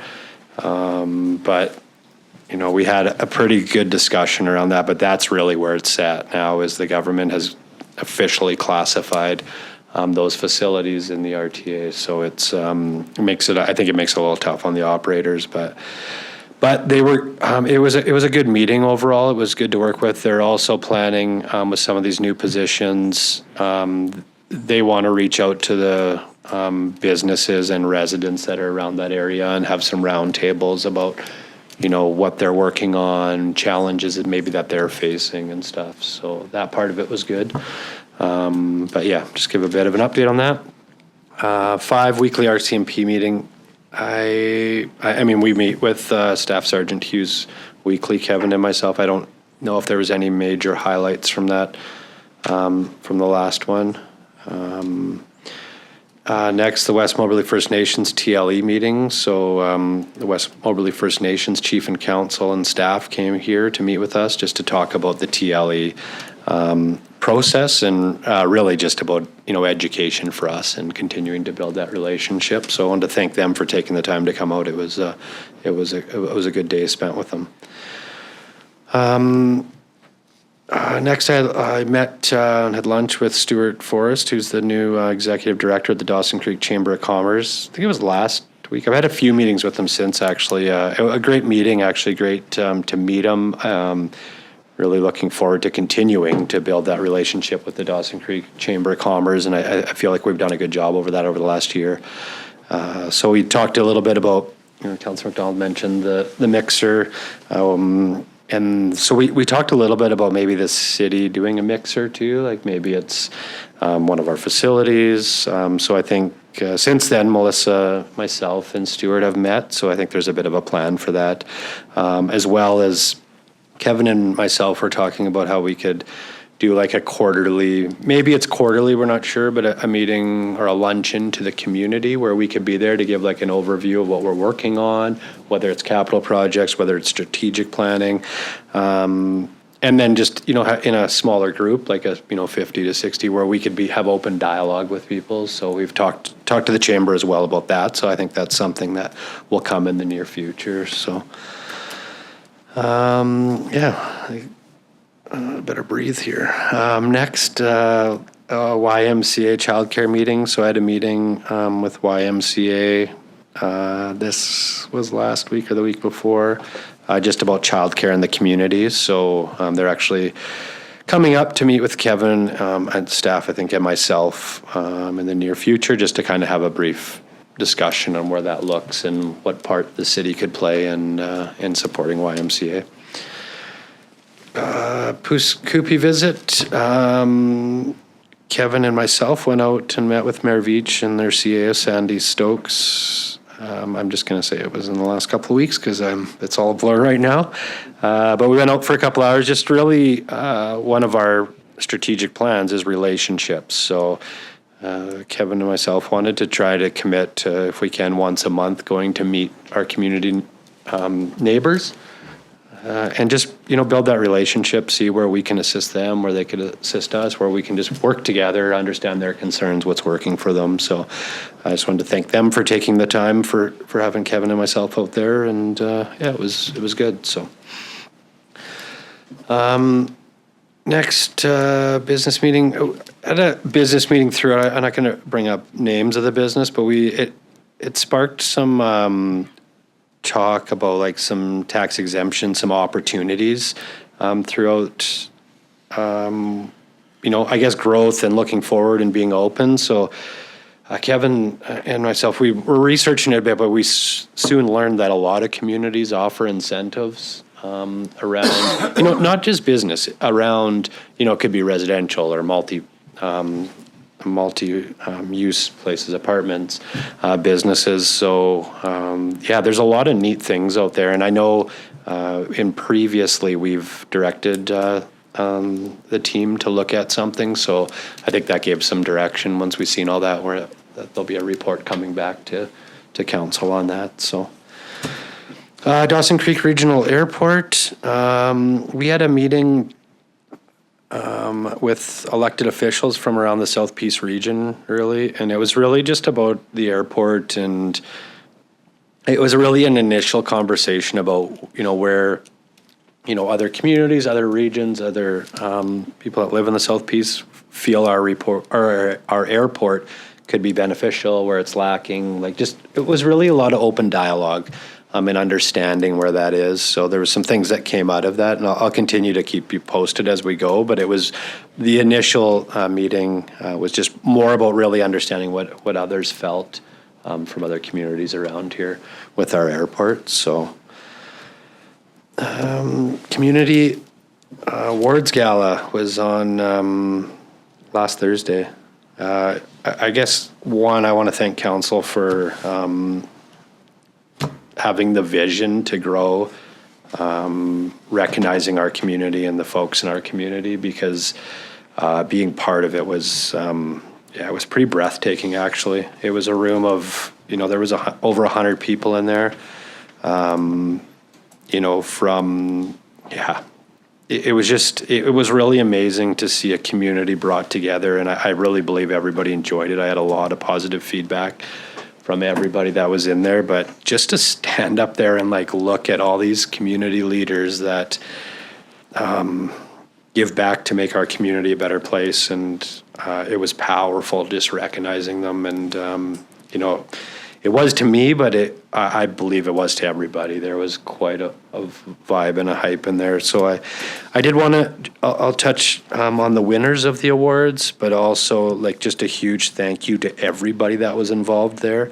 Because it was phenomenal, and to all those people, all those individuals that took the time to nominate people, a thank you to them, but a thank you to those that were nominated. And to just all of them. It blew me away. There was 1,600 votes. That's almost more than we have for an election. And that's community, right? And that's the first one. And I really believe that this, could be very big. So I think it was big. But I just really wanted to thank you. So the inclusive workplace, the Dawson Creek Co-op food store won that. The Youth of the Year, Damien Perron, who is actually coming to join us for lunch today. I invited him in for lunch, so he won that. Evan Olenberger won the Entrepreneur of the Year. The Nonprofit of the Year was the South Peace Child Development Center. The Business of the Year was Curtis York Trucking. And then the Citizen of the Year was Lloyd. So it was, it was pretty amazing. And it was each category had 2 to 6 people, I think, nominated, and you wouldn't have guessed which one was going to win, because it was the one that had 6. I was I had no idea, because they were all just give back so much to our community. So I did want to, give a special shout out to you guys on council for allowing this to happen, and then also Sue from Community Futures and Lindsay, who helped organize this. Without those two, it wouldn't have been what it was. It was absolutely amazing. And then obviously to the team at Ovintiv, the evening, the food, the decorations, Shireen by Flowers by Shireen did the decorations. It was you did not feel like you were in Dawson when you walked in there. It was a real celebration. So it was, to me, it was, I don't think it could have went any better. It was on every direction that we wanted. It was just nailed perfectly. So thank you. And then more so to those nominees and all the award winners in our community. So, because that's what it's about, is about bringing the community together. And I felt like it did. So thank you. Next, the Chili Walk for Hope. So I had a conversation with Kara Funk a couple weeks ago. So the Chili Walk for Hope is on February 24th. It's a fundraiser for the Networks Ministry. It's one of their biggest fundraisers of the year. So it's a 2 to 5 kilometer walk. So believe it starts at 4:30 on the 24th, but I would, I'm not sure about putting a challenge out, but it would be amazing if we could get a council team in that to help. I'll be out of town, I'm sorry. Yeah, I am. I got a hockey tournament, but I'm going there to speak to it, but I can't participate. But Amy only runs, she doesn't walk. Yeah. Yeah, so I didn't look at Amy when I mentioned this, but Amy, if you could challenge the team across the table, I will be there in spirit while you're running. And financially. So it's just another great event, and look forward to it. So that's coming up on the 24th of February. No pressure, Amy. And then the last thing, the Wild Sheep Society of BC dinner, I attended that some time ago, last week or two. Another amazing event. I don't know how many were in attendance, but it had to be 400 or 500. But I just wanted to give a shout out to them and their organizers for organizing it. It was a great regional event. It brings a lot of people from all over the region to Dawson Creek. An amazing event. It's a couple of days, lots of educational things there, but also another huge shout out to the Ovintiv Center on that's where it was held, and the dinner was absolutely amazing, and as always, so that was awesome. Love your downtown. You missed that. Love your downtown. Oh, I missed that. I missed one. Thank you. Love your downtown. I heard about this, and then I met with Stuart from the chamber, and then I got a little bit more education on it. So thanks for pointing out that I missed that, Councillor Apollonio. So for Valentine's Day this year, the Dawson Creek and District Chamber of Commerce is doing a Love Your Downtown Core, and you can win a major prize. So another thing, I think it runs February 15th to the 28th. It's where, I don't know all the details, but you can get them at the Chamber of Commerce site or office. But it was just another amazing initiative to bring our community together. It was about really, embracing that downtown core and those businesses, and that we have such a unique downtown core. So it was it's just amazing to see this program. Something that I think will be huge, and I've already heard a lot of talk around it, so it was great. So, any questions on those? Councillor Parslow? The words tax exemption give me indigestion. That's why. Given that we have amongst the highest incidence of tax exemptions in the province of British Columbia, and I see this is linked to business meeting, is that the correct expression? Is that what I've heard of business incentives, but I'm wondering if we can use is that the right word? If it's not, if there's a better word to distinguish it between the various categories of tax exemption that are given, the statutory tax exemptions, and then there's permissive tax exemptions. So this is all around incentivizing growth or improvements to facilities. So is that the right word to use? Well, probably not. It was revitalization tax exemption. So revitalization tax exemption. So it's just ways to being open and creative, and hopefully long-term generate some new revenue. I think that would be the whole purpose of why.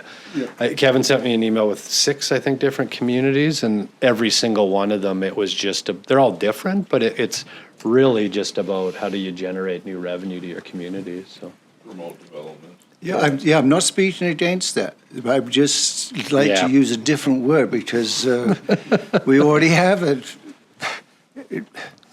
tax exemption role that's mind-boggling.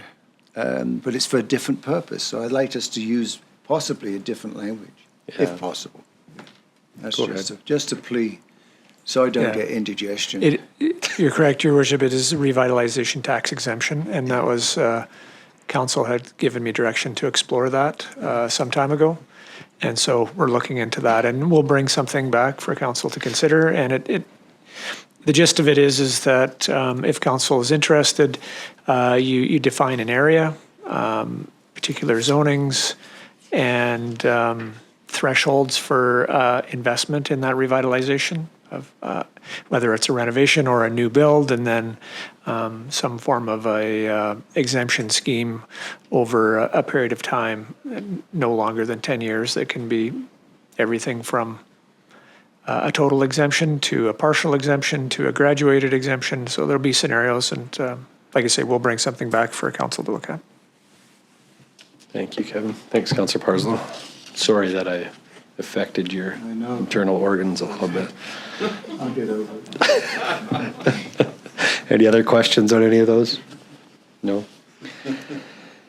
All right, 11.2, South Peace Mile Zero Park Society request for funding for the Rotary Recreation Park development. So I did mention when they left that there was 2 asks, but I think there was actually 3. So there was asking for a loan or donation of upwards of $500,000, a support letter, and they would like also ask to be reimbursed for any permit expenses. So I don't know what the easiest is to go forward. I think some of these would be easier to deal with, but I don't know, are you, is this something where we could direct staff to work with them to figure out what would be the best solution, or is it something, what are your thoughts?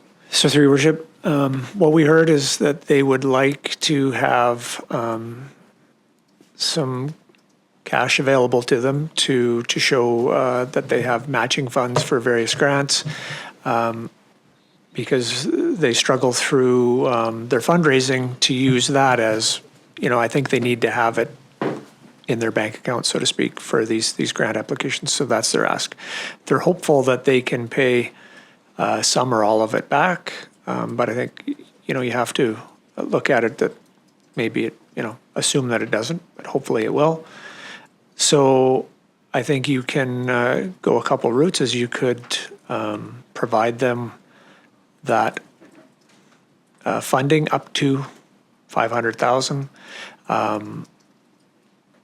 ceiling, which might be as they are applying for grants and they need a particular percentage or a particular amount of money allocated, we could show that they have that available to them, as part of that $500,000 amount. Or subsequently, council could just decide on a number and provide that to them as a grant towards the project and just allow them to utilize that funding however they see fit as part of the project. That would mean it's kind of a one-time deal theoretically, and it would just be less administrative on our side, as we work through the various, application processes and whatnot, and providing them. I would assume they would need some letters of assurance from us each time that they did that, showing that, yes, they do have, a commitment from us for the various amounts of monies. So I think there's a couple ways you could go. So would it be cleaner? I mean, because it's kind of all up in the air a little bit to understand. Would it be cleaner if we were to set say it's $150,000 as a donation and then $350 that they could utilize for operating reserves or capital reserve, or to help with the rest of it? Because I don't. So you what I'm hearing is you would suggest maybe a $150,000 grant donation to them to use how they wish, and if they need subsequent funding, we would provide that as a on loan basis, so to speak, for them to make their applications and whatnot to help through that process. Yeah, the number I was just throwing out Yeah. there, but I think I don't know if that would help you.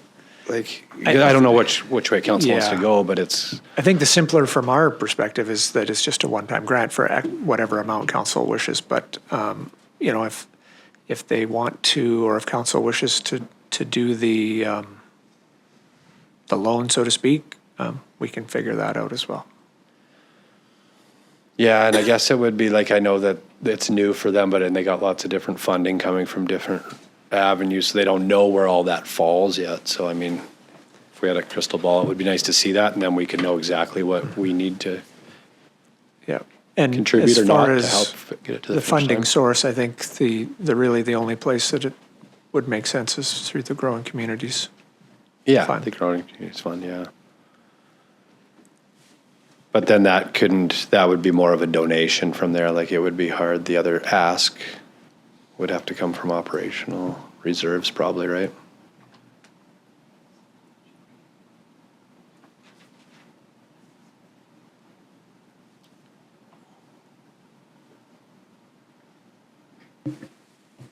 Yeah, so through your worship, just if we do the loan, essentially, we'll have to look to see what makes the most sense.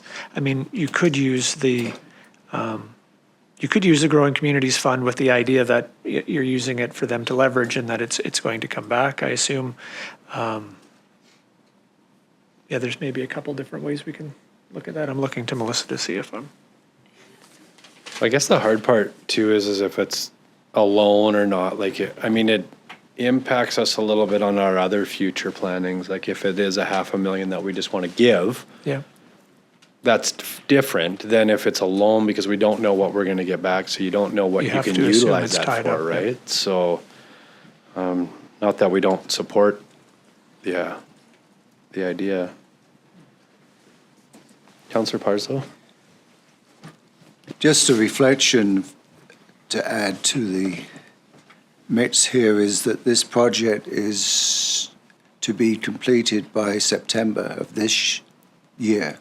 So any loans would be repaid, I would assume, by the fall of this year. So Okay. it's confined within 24.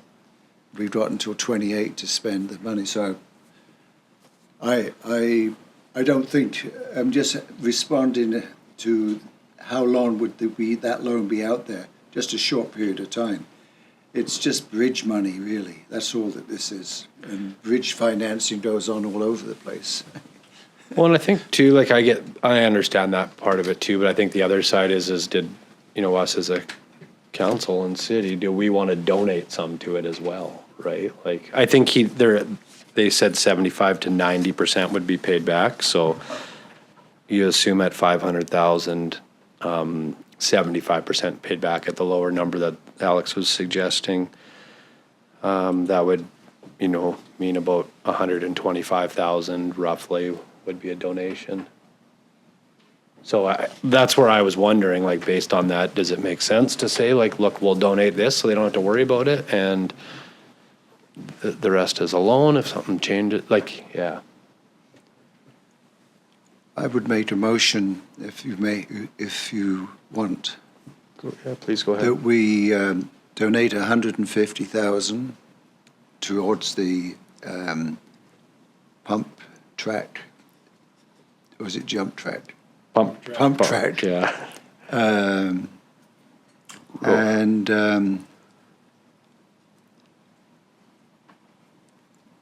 wondering for cleanliness if we should just have any loans as a separate motion. So just terminate it there. Okay. Now. From the Growing Communities Fund. From the Growing Communities. Okay, second. Councillor Kemp. So the motion would be that we would donate $150,000 from the Growing Communities Fund to Rotary Recreation Park Development. Yeah, that's the better way. Okay. All right, any discussion on that? No? All right, I will call that motion to vote.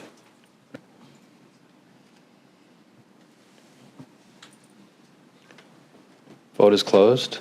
It's carried. So then did you want to make another one to up to 300?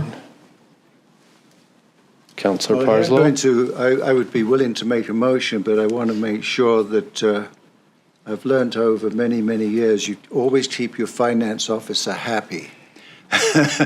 So is there some technical language that you would be seeking, if I can ask through Kevin to Melissa there? Through your worship, we were just discussing that loan may not be the best term. It might, really what we're doing is providing a grant if needed, up to a certain amount. Because we have to assume, although they're intending on paying it back, there is the risk that it doesn't get paid back. So it's making a grant available up to a certain amount. And as long as they use less than that amount, council is okay with that. I think. I get any concerns? Is the expression a repayable grant then? What happens when you say, like, if they're applying for other grants, and say they have to give documentation that they have the money and it says it's a grant from the city, would that maybe affect some of their other grants versus them just saying they have the funding?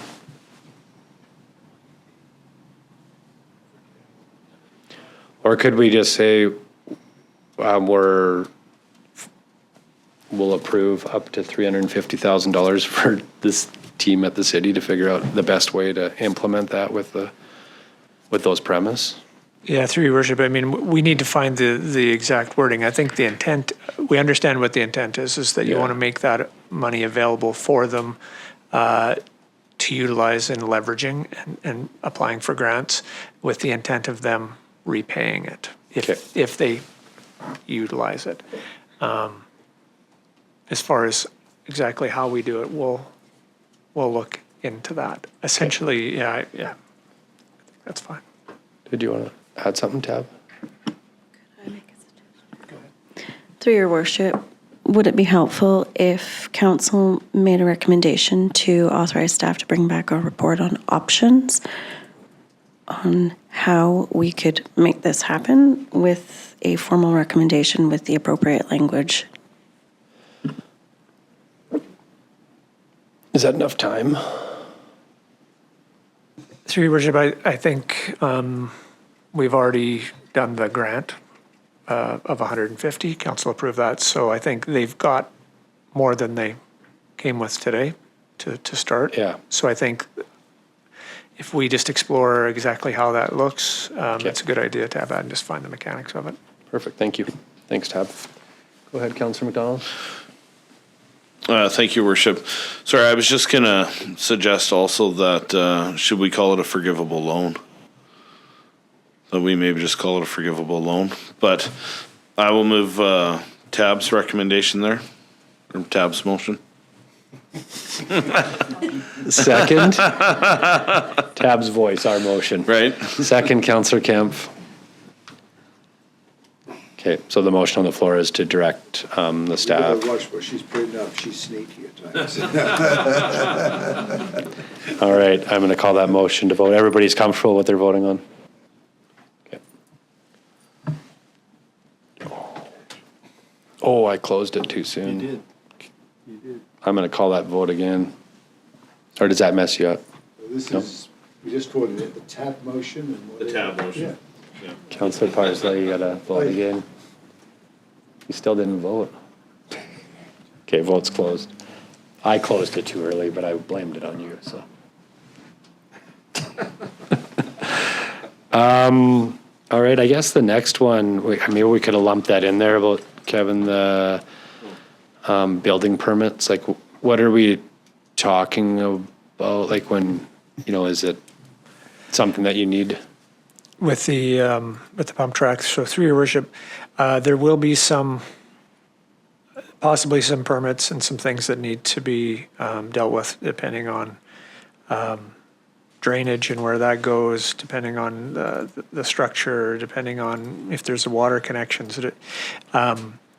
So there will be some through that process, but that's it's our land, it's an internal process, so it doesn't make sense that we charge ourselves, essentially, take it from one pocket and put it in the other. So we'll, although I see them fairly minor, because, there's smaller service connection permits and things like that. So I think that should be fine.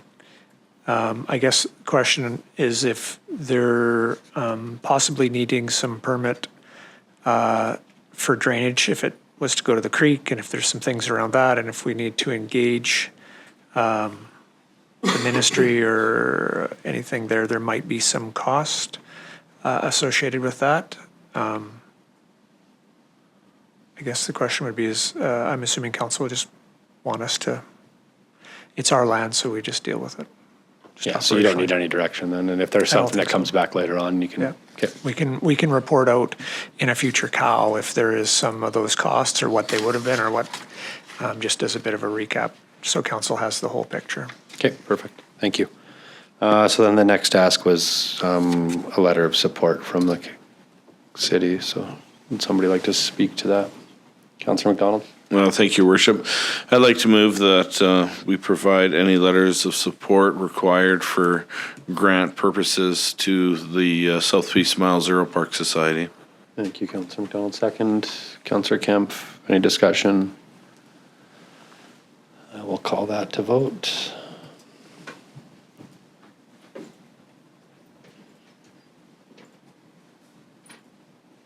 Oh.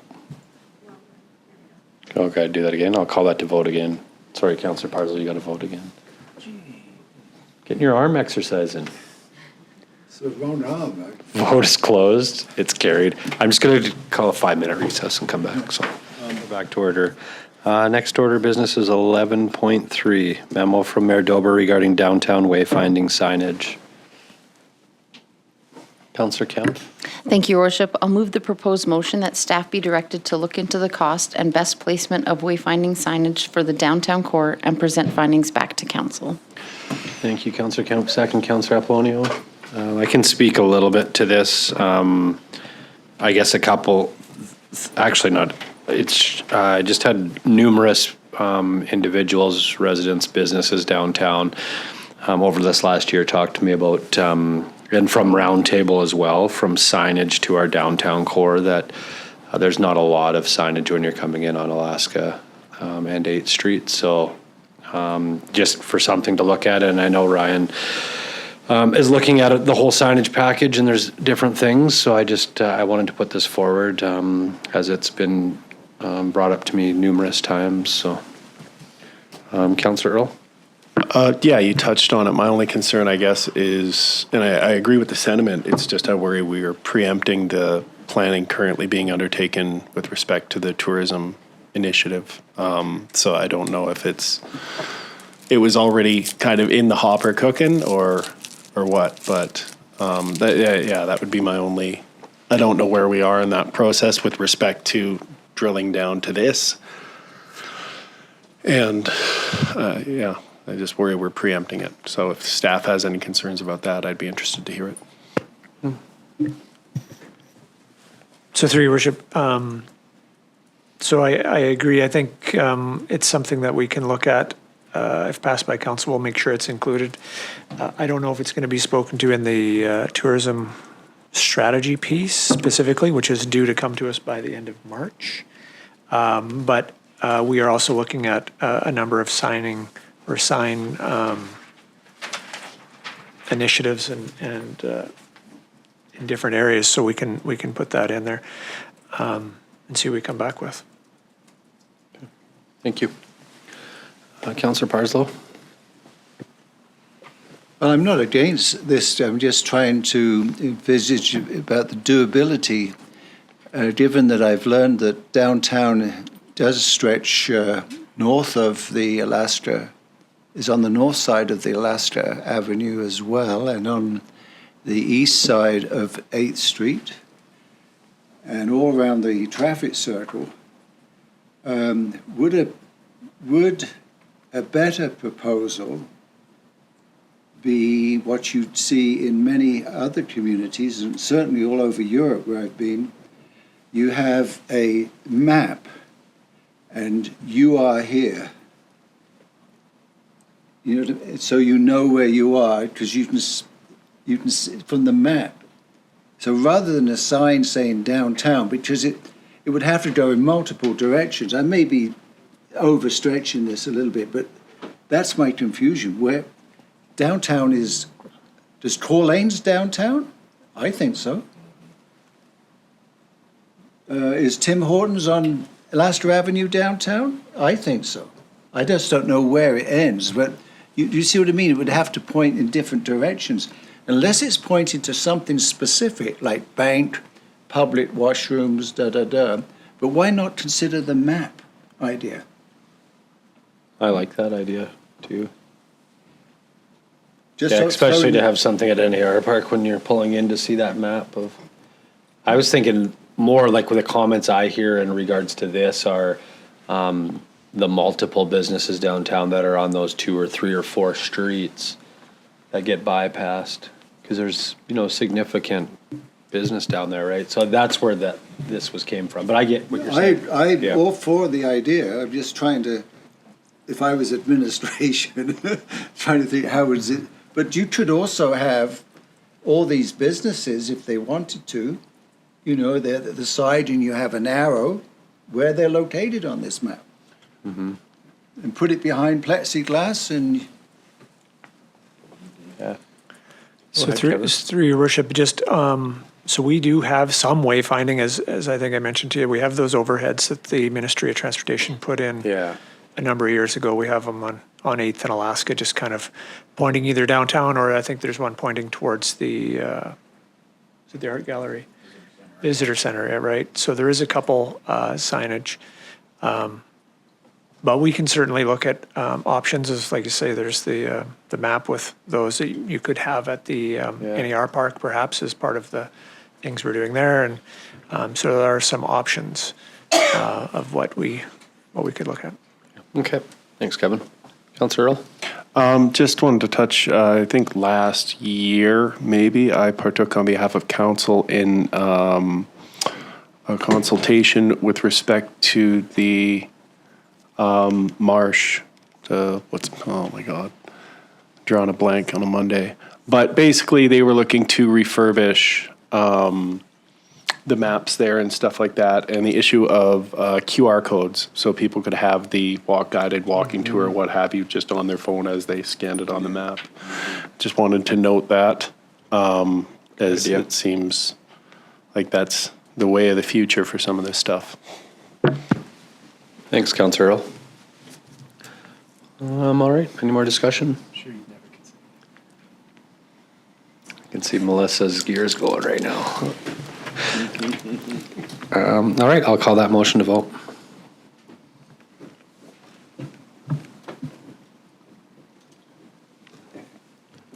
Vote is closed. That's carried.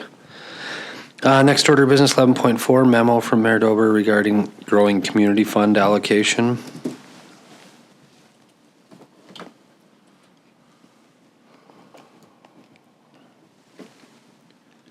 And I don't know, like, if we have some discussion first on this or get a proposed motion. I guess I can speak a little bit to it. My idea in just talking with council was we've had, our staff, sorry, we have this growing communities fund, which we've now just spent a little bit of money out of for the first time.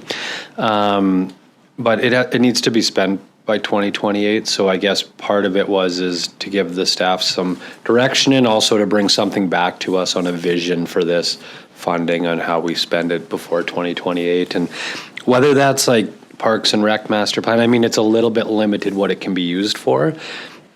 But the intent in this wasn't for it all to be Parks and Rec. So maybe it's, we can have some discussion around maybe it's 50% Parks and Rec master plan, 25% capital infrastructure, 25% to community. Like, I don't know how that would go about, but just to give Kevin and the team something so that they can bring it back to us on where they see it fit. So, Councillor Parslow?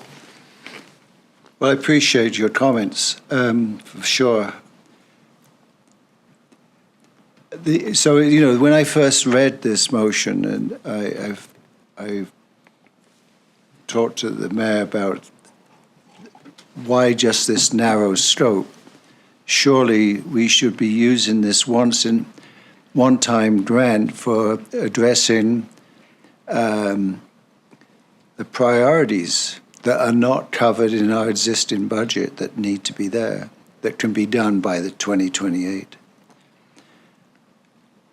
And I also see the fact that it is an opportunity for doing something that we wouldn't ordinarily do.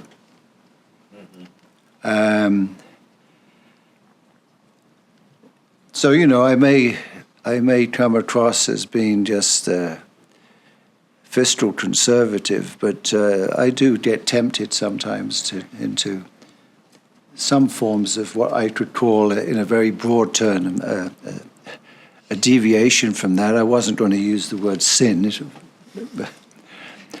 So, yeah, provided, of course, depends. We all have different priorities, right? But I really do like the work that's been done in the Kin Park, as an example. The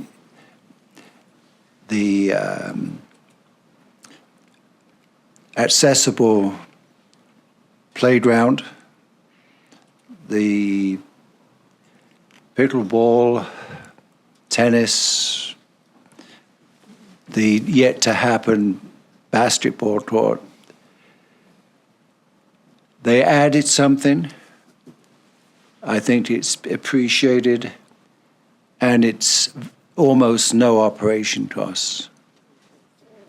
And so something like that. So I'm sort of saying, you know, well, what are the needs? What is the best use of the money? As long as our immediate priorities, you know, we've got all sorts of sidewalks. We talked about accessibility. We talked about, the BC Transit that we've got to focus on our seniors. Well, what do we need for seniors to really use public transport in 30 below weather or 20 below weather? Is it improved sidewalks? Could we do it by 2028? So I think throwing, as the Mayor said, I'm not against Park Recreation Culture Master Plan, but as long as something that should be done in the next 2 years, let's say, is not replaced by something that's exotic, but it'd be kind of nice to have something a little exotic, if you know what I mean by that word. So why not just follow what you said, the percentage? Okay. If it covers off all those things. Kevin, if I was to make a motion about those percentages, do you see like that gives good direction? So through your worship, I was just going to make a comment is, so utilizing this funding, if we were to use it for some of those Parks and Rec cultural amenities, we need to understand that those things we're putting those into the budget now and they're competing against things such as sidewalks and roads and stuff. So if we utilize this funding for those, that potentially frees up some money in our existing budget to further, the sidewalks or the roads, right? Whether we use this for roads or sidewalk, you know what I mean? It's just additional money. It frees up, takes essentially these Parks and Rec items, slides them over into this fund, frees up what we're traditionally using in PRA and our general capital, possibly to do additional. Well, and I think the bigger part of that too is that you're taking things that we were going to do in Parks and Rec that fit into this program. Yeah. So then it allows that other capital funding to maybe be used for other things that don't fit in here. Okay, so if I was to make a motion that staff be directed to bring a report to council on how the Growing Communities Fund can be utilized to fund priorities identified, 50% in the Parks, Recreation, and Cultural Master Plan, 25% capital infrastructure, and 25% community infrastructure, or community. Second by Councillor Parslow. Can I just speak to Go ahead, Councillor Parslow. So just following up to what staff's just said about how if we use this money for Parks and Recs type plan, it's competing against others that will have money. So does that mean that this year we could move some money out from our budget that are covering parks, recreation things and have them paid for out of this fund and thereby reduce our taxes for the general population by reducing our budget? So through your worship, if this was approved by council, then I'd have to take a look and see what could be moved, shifted, and what impacts, if any. I don't have that in front of me to answer that question. Yeah. Melissa can provide a comment on that. Go ahead, Melissa.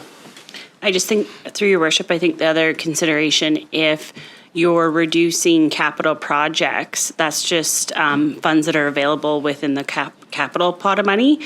And so to meet our current PRA goals, we need to transfer that to capital anyway. So it's not going to save on your operating side to reduce taxes. Thank you. All right, any other discussion?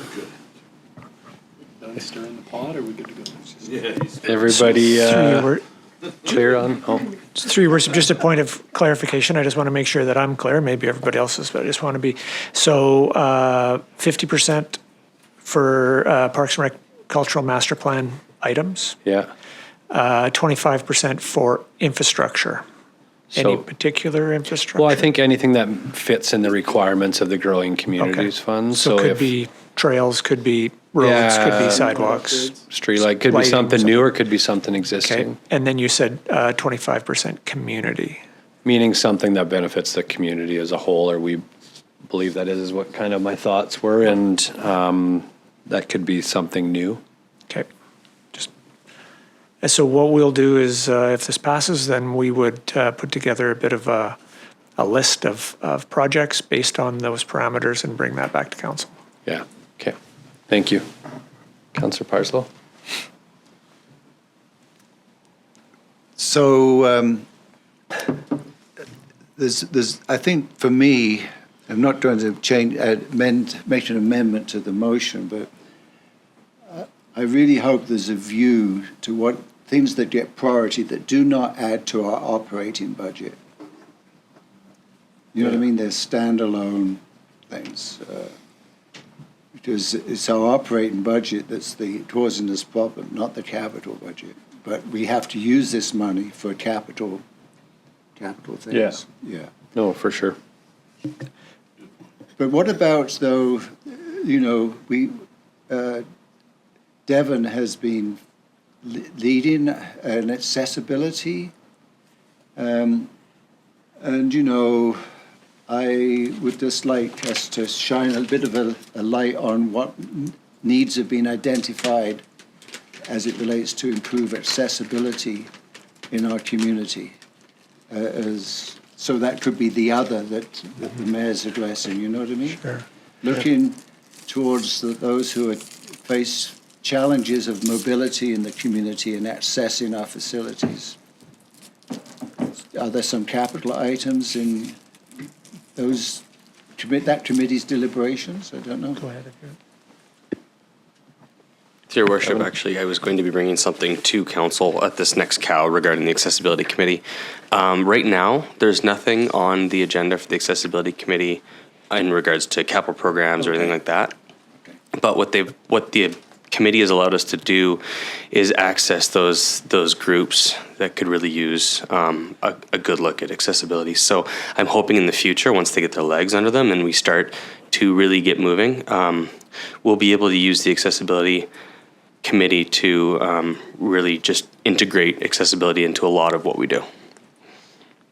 Right now, we have nothing on the books for capital projects. Thank you, Devin. So through your worship, I just one quickly is, if we're going to be true to the Parks and Rec Cultural Master Plan, one of the items that you will see likely come back on that list is going to be some water feature. That was the number one thing in the outdoor Parks and Rec Master Plan, as heard from the public. It's also, we've been given direction by council to pursue that and explore space and stuff. So I just wanted council to be aware that that's likely to be on there, because we're working on that as we speak, and it was number one on the list. It's not that, council still has checkpoints and opportunities to make decisions, and the last motion we had was to explore locations and also operational expenses. So those are still going to be decisions to be made into the future, but don't be alarmed if you see that on the list. Thank you. I think too, like by getting this list back doesn't mean we would be committing to everything. It's just, gives us a base to start on. So, yeah. All right. Any other discussion? I'm going to call this motion to vote.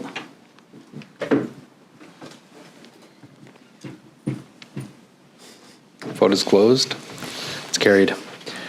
Next, 12, Chief Administrative Officer Operational Updates. Kevin? Thank you. So just a couple quick ones. I wanted to update a bit on the Kiskatna River and just water. So we have began the release from Bear Hole Lake. That started on last Tuesday, February 6th. So we're starting at a lower rate just to get things running and make sure that we don't just flood and freeze on top of the river. So we've got about 2,500 cubic meters per day estimated that we're releasing, and we'll increase that to a rate of 6,000 cubic meters per day later on as we see how things go. We're starting to see some of that water reach some of our monitoring equipment upstream. So we'll keep an eye and just see how things go in the coming weeks. And our hope is that we're able to get it to a point where we can continue to pump essentially what we're using in the community each day, so we're not losing in our reservoirs, or maybe even gain a little bit to top up what we did lose over the last few weeks. So right now we're still in a bit of a deficit. We're pumping more than what's coming into the intake area. So, but again, with this release, that'll top up, and we'll keep an eye on things. So that's positive. And we'll keep council up to date. The only other thing I was going to touch on is Family Day activities coming up next Monday. There's a free swim at the pool, there's a free skate at the arena, and then there is bouncy castles at the event center as well set up. And all of these were sponsored. And so we have the Masons, Shriners, BCRPA, Shell, and Birchcliff that have all contributed to these events, which is just a great way to celebrate Family Day. Great number of events for families to take advantage. Excellent. Thanks, Kevin. And I guess, too, just to note, generally we're closed on holidays. So this is the first year where we've left those facilities open on the actual holiday itself? Yeah, that's what I believe. So it's in the past, we have been closed on Family Day, but I mean, it's really what we should do is provide those opportunities, because everybody's out of school or off work perhaps, and it's go out and do something with their family. So this is just some options available to them. Perfect. Thank you. Any questions? No. Councillor McDonald? Thank you, Worship.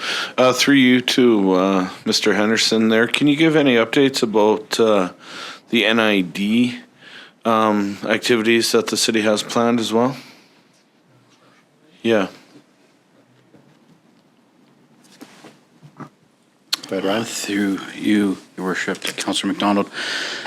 So the department is working through a series of providing programming for non-instructional days. Right now, they're at half-day intervals. We're testing the market to see what that is, what the response, what